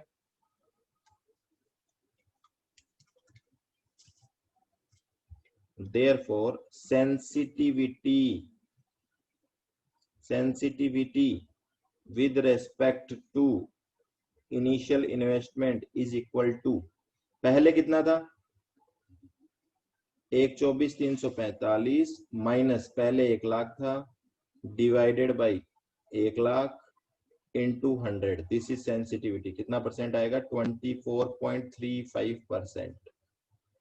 और सेंसिटिविटी का आंसर हमेशा पॉजिटिव आएगा। क्यों? क्योंकि सेंसिटिविटी अपने आप में ही नेगेटिव चीज है, मतलब इसके वैसे सारे आंसर नेगेटिव ही होंगे। सोचना, आउटफ्लो की बात करेगा तो ये बोलेगा आउटफ्लो बढ़ जाएगा, इनफ्लो की बात करेंगे तो बोलेंगे इनफ्लो घट जाएगा। ठीक है, तो आंसर सारे पॉजिटिव ही निकालोगे। क्लियर है क्या ये? फर्स्ट आंसर क्लियर और नो?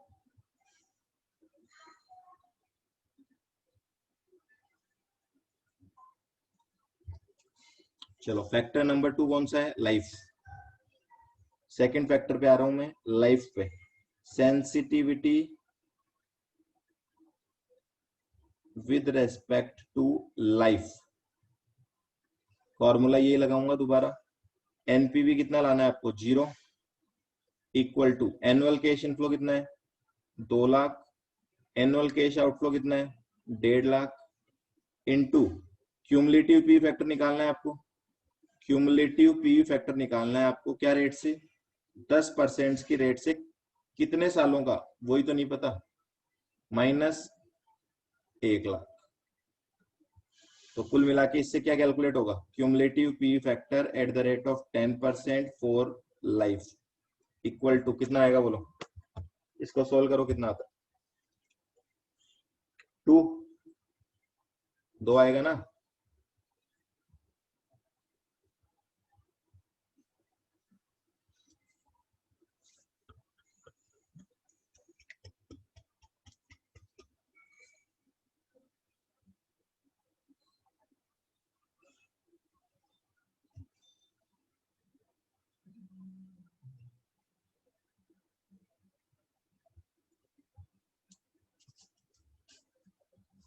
चलो अब मुझे बताओ 10% से कितने साल का क्यूमुलेटिव पी फैक्टर निकालें कि वो 2 आए।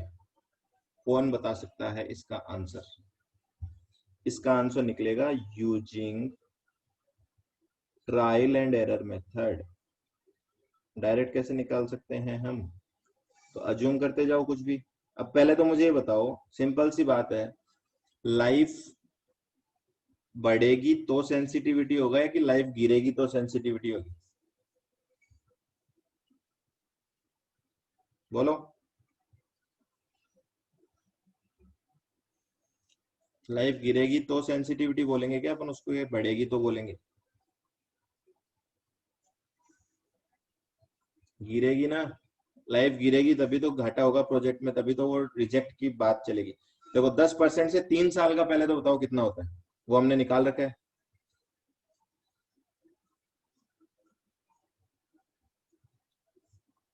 अभी निकाला था ऊपर 2.4869, 2.4869 होता है। और क्यूमुलेटिव पी फैक्टर ऑफ 10% 2 साल का निकालो तो कितना होता है?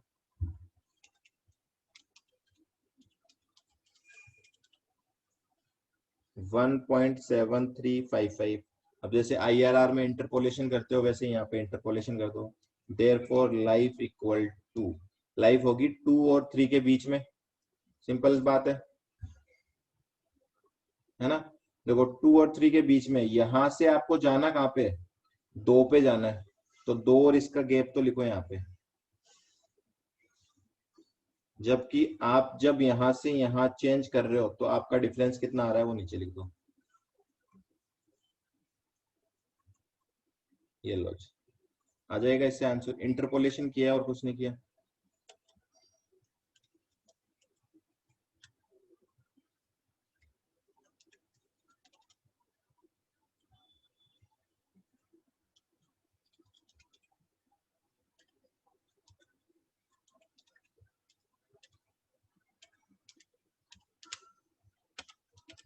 ये आ गया आपका 2.35 ईयर्स।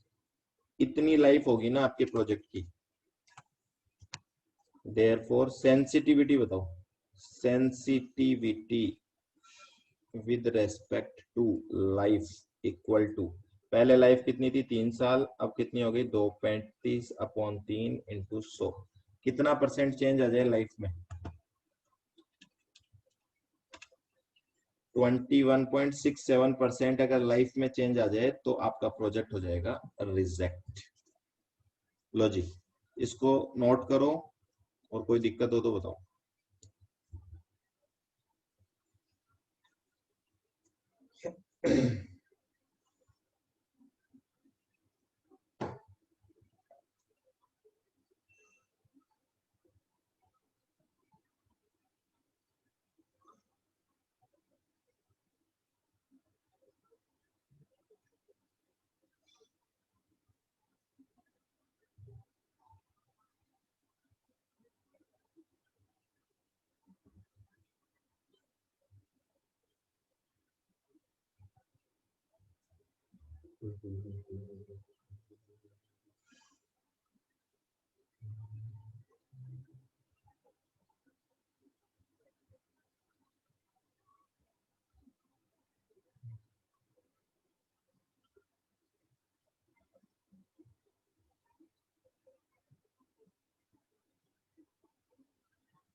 हो गया क्या?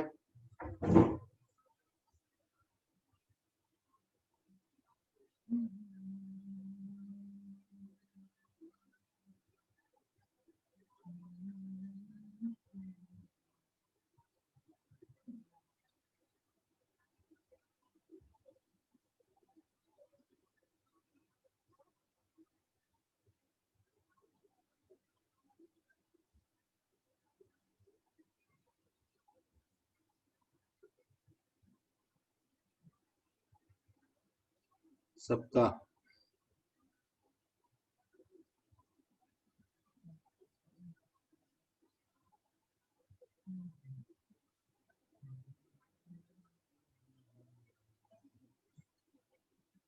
चलो, थर्ड फैक्टर कौन सा है देखो।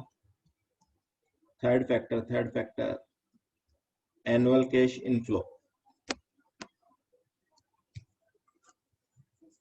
थर्ड फैक्टर है आपका sensitivity with respect to annual cash inflow. Again वही फॉर्मूले से चलते रहना है काम बार बार में। एनुअल कैश इनफ्लो की जगह ये लिख दो माइनस आउटफ्लो 1.5 लाख का था, और 10% से cumulative P factor 2.4869 and minus 1 lakh. तो यहां से आपका आ जाएगा एनुअल कैश इनफ्लो। बताओ कितना आएगा।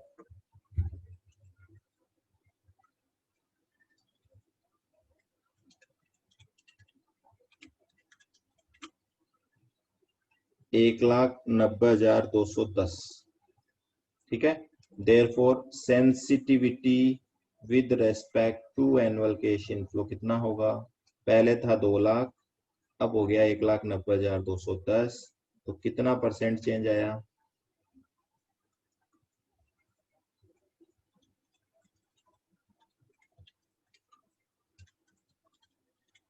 दिस इज 4.9%, 4.90% का change.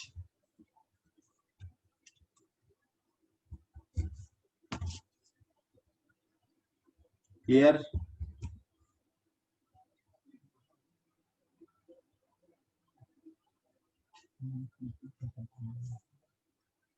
Fourth factor sensitivity with respect to annual cash outflow। 0 equal to 2 lakh minus annual cash outflow multiplied by 2.4869 minus 1 lakh. तो कितना आएगा एनुअल कैश आउटफ्लो।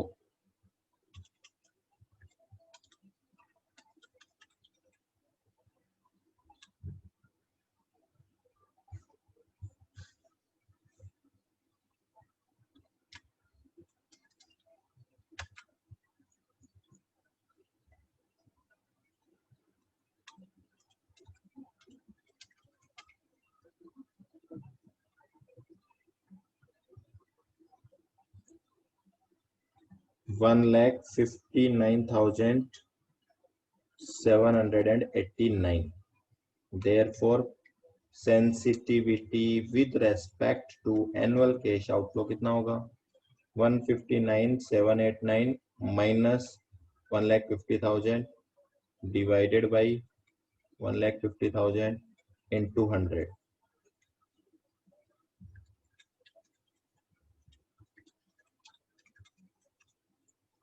6.53%।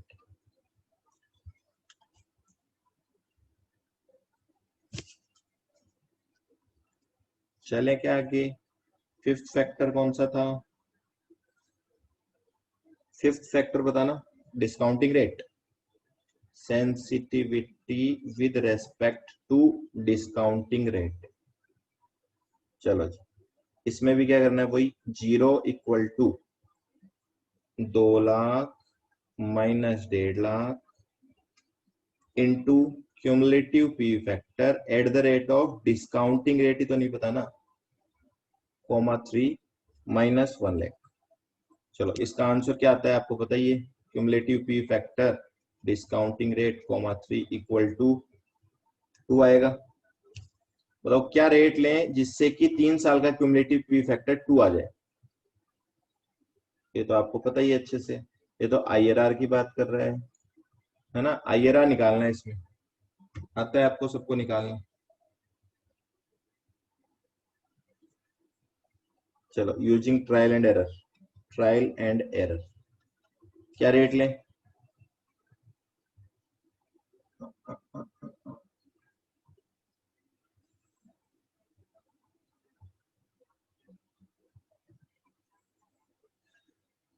कितने परसेंट से ले बोलो? 50,000 इंटू।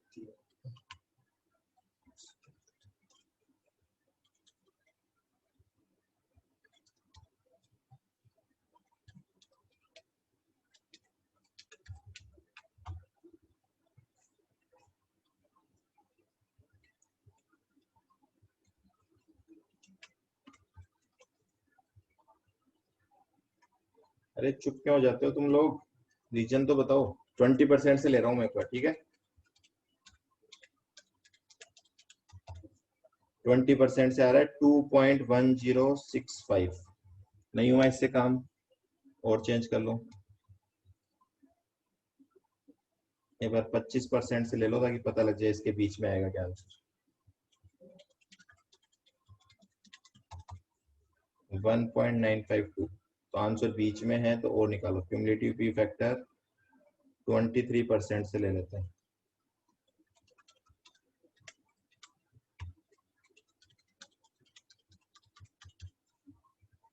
.011। तो लगभग तो आंसर आ गया वैसे 23%, बट और एकदम एग्जैक्ट निकालना है तो आंसर कितना आएगा? 24% से निकालो।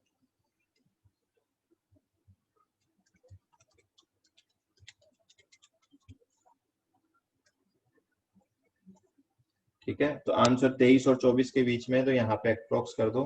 Therefore discounting rate equal to 23 plus, देखो 23 पे हमें आ रहा है 2.011, माइनस 2 पे जाना है। लो जी बताओ।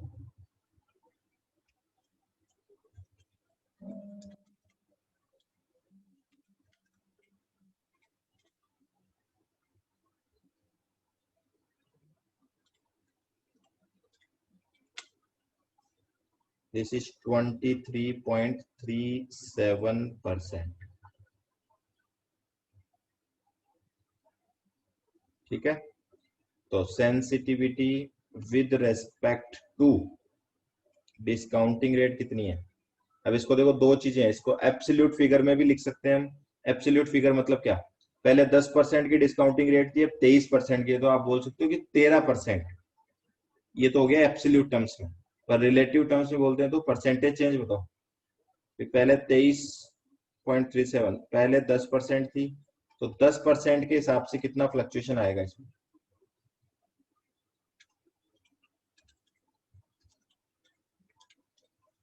वन 33.7% का फ्लक्चुएशन। ठीक है, तो ये रिलेटिव टर्म्स में लिखा है। आप इसको ऐसा भी लिख सकते हो कि 13% का चेंज आ जाएगा, तो वो सेंसिटिविटी 13% है।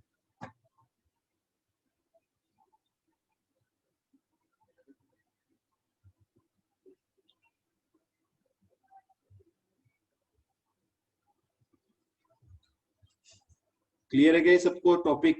सेंसिटिविटी एनालिसिस, इस चैप्टर में सब सिंपल सिंपल टॉपिक है और छोटे छोटे से हैं।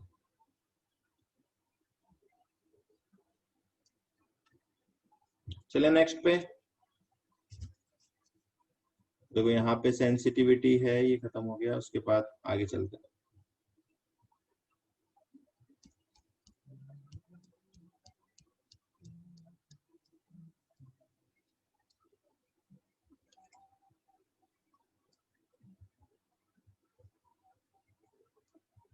इसका क्वेश्चन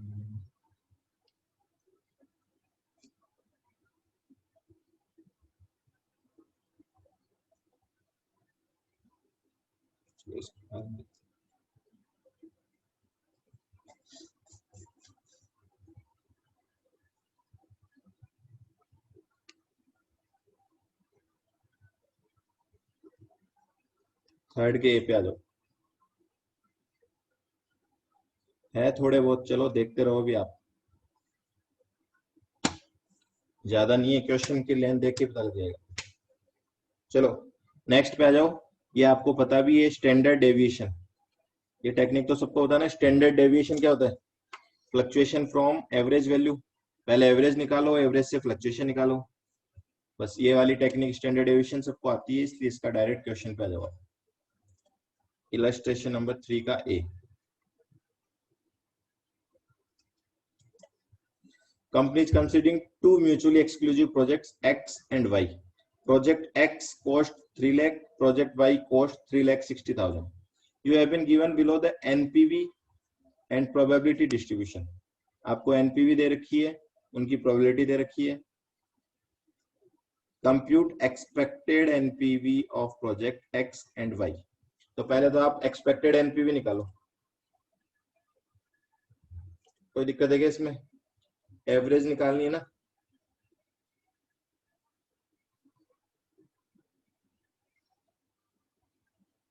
सेकेंड पार्ट में क्या बोल रहा है? Compute risk attached to each project. Risk का मतलब क्या? That is standard deviation. तो एक में निकाल दे। प्रोजेक्ट एक्स की बात करो, चलो पहले प्रोजेक्ट एक्स एक ही टेबल में हो जाएगा दोनों का काम। आपको एनपीवी दे रखी है, देन आपको प्रोबेबिलिटी दे रखी है, तो आप यहाँ पे निकालोगे क्या? Expected NPV. ठीक है जी। एनपीवी कितना है? 30,000,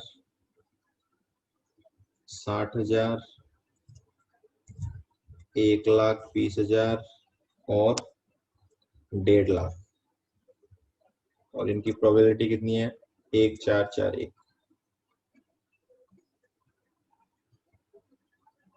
करो मल्टीप्लाई करके एक्सपेक्टेड निकालेंगे, ये आएगा 3,000, देन 24,000, फिर 48,000 और फिर 15,000। Total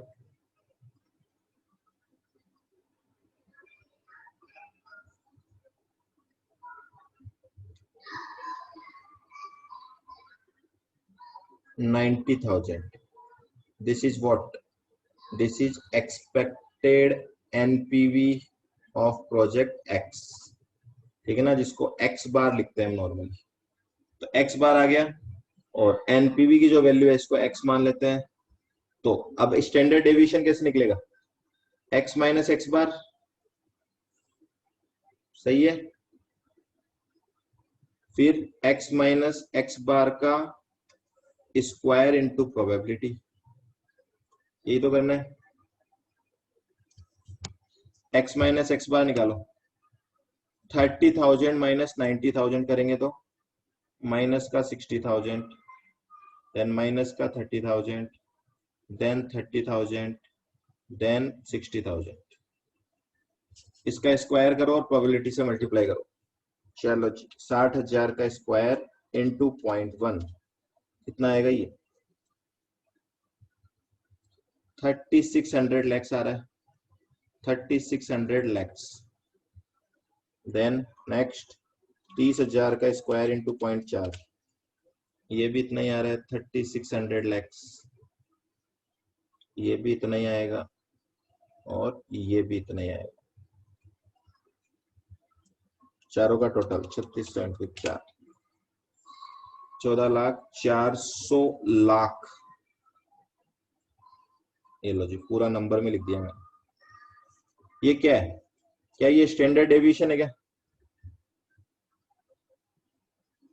is it standard deviation? No. क्या है ये? This is variance. H D of X का स्क्वायर है ये। ठीक है, तो एच डी ऑफ एक्स क्या होगा? इसका रूट कर दो। इस पूरी वैल्यू का रूट करना, ध्यान रखना। ऐसे नहीं कि 14,400 का रूट कर दो आप। 14,400 के आगे 1 लाख लगा के इसका रूट कर दो। 120 लाख गलत आया ना आपका, इसीलिए मैं बोल रहा हूँ। ये आएगा 3,7,947, गलत हो जाएगा। पूरी वैल्यू नहीं लिखोगे तो गलत हो जाएगा सॉल्यूशन, क्योंकि लैक्स का भी तो रूट करना पड़ेगा ना।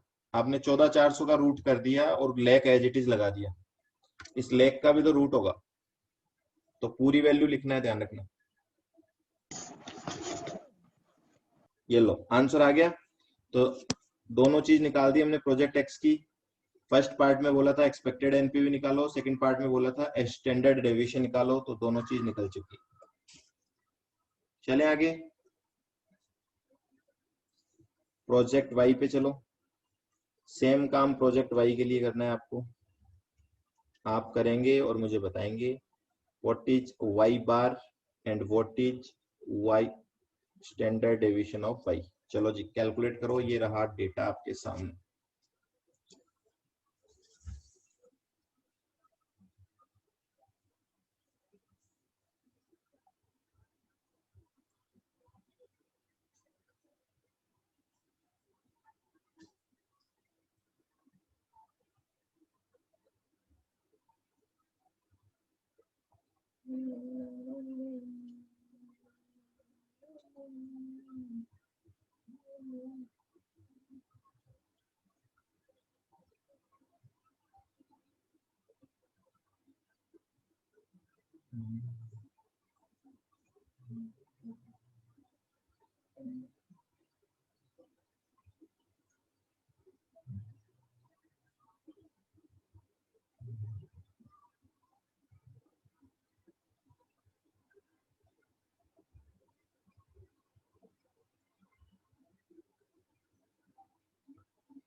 डबल 4,497।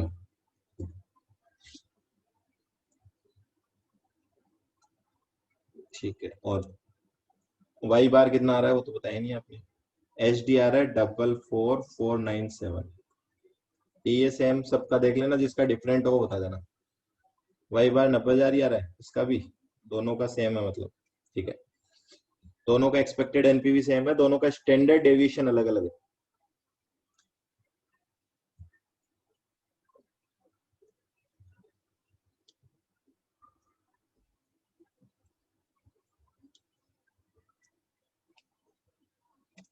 सबने कर लिया हो तो नेक्स्ट पे चलते हैं। देखो फर्स्ट क्वेश्चन बोल रहा है एक्सपेक्टेड एनपीवी निकालो, आपने निकाल दी, दोनों की 90,000 आई है।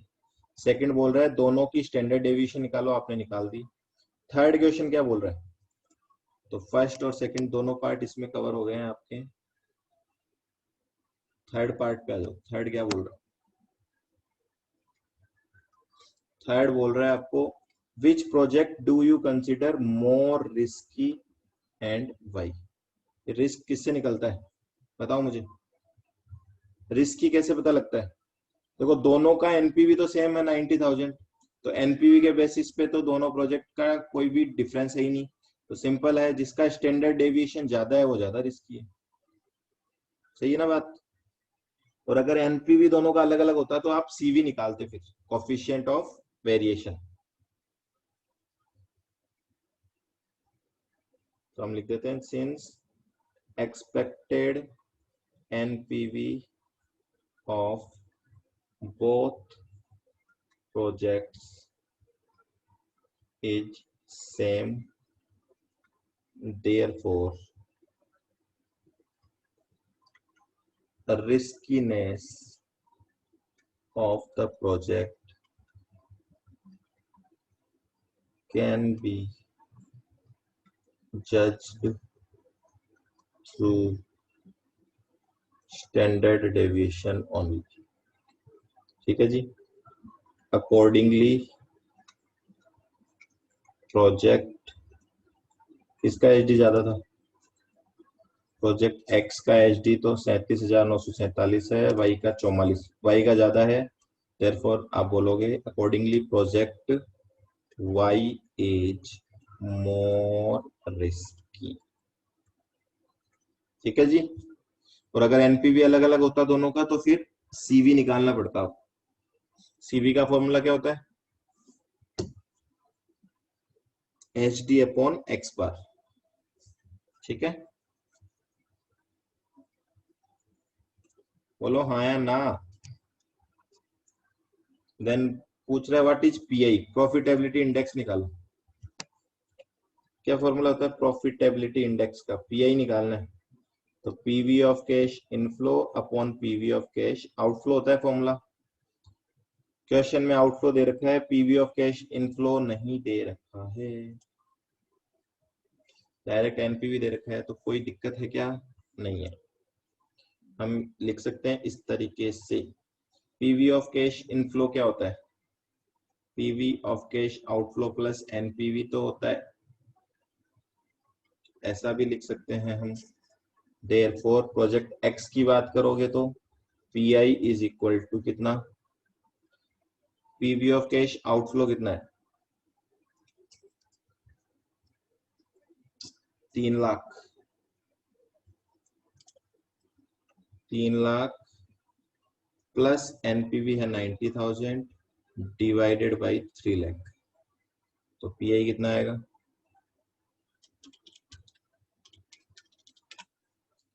1.30। और ऐसे ही आप निकालो वाई का, वाई का पीआई कितना आ रहा है? इसकी कॉस्ट कितनी है? 3,60,000।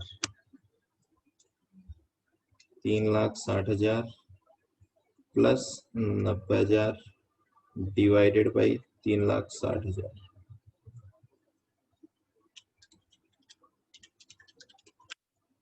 1.25। Okay, this is pi. बस पीआई पूछा ही है और कुछ डिसीजन विसीजन कुछ नहीं पूछा। लो जी, क्वेश्चन खत्म। तो इस क्वेश्चन में जो टेक्निक थी वो ऑलरेडी आपको आती है, स्टैंडर्ड डेविएशन। तो फ्यूचर की जो रिस्क है वो स्टैंडर्ड डेविएशन के बेसिस पे भी तो जज करते हैं हम, ठीक है। इसका एचडी ज्यादा होगा वो ज्यादा रिस्की है, इसका एचडी कम है वो कम रिस्की है।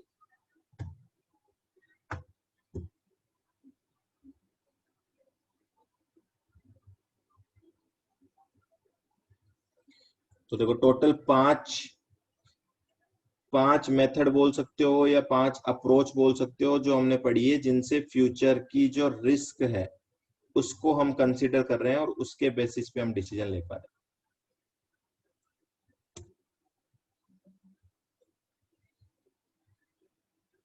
ठीक है, यहां तक आज के लिए काफी है, इतना है। चलो, आज 5 मेथड किए हैं, उनको एक बार अच्छे से वापस से रिवाइज करना। एक क्वेश्चन मैंने होमवर्क दिया था डिसीजन ट्री वाला, और बाकी जितने क्वेश्चन सोल्व किए इन सबको एक बार रिवाइज करना है, खुद को दोबारा सोल्व करना। ठीक है, इतनी और टेक्निक होगी लगभग, वो कल नेक्स्ट क्लास में कर लेंगे हम।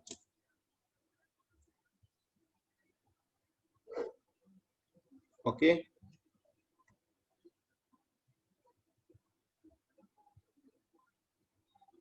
ओके हरीश जी, जो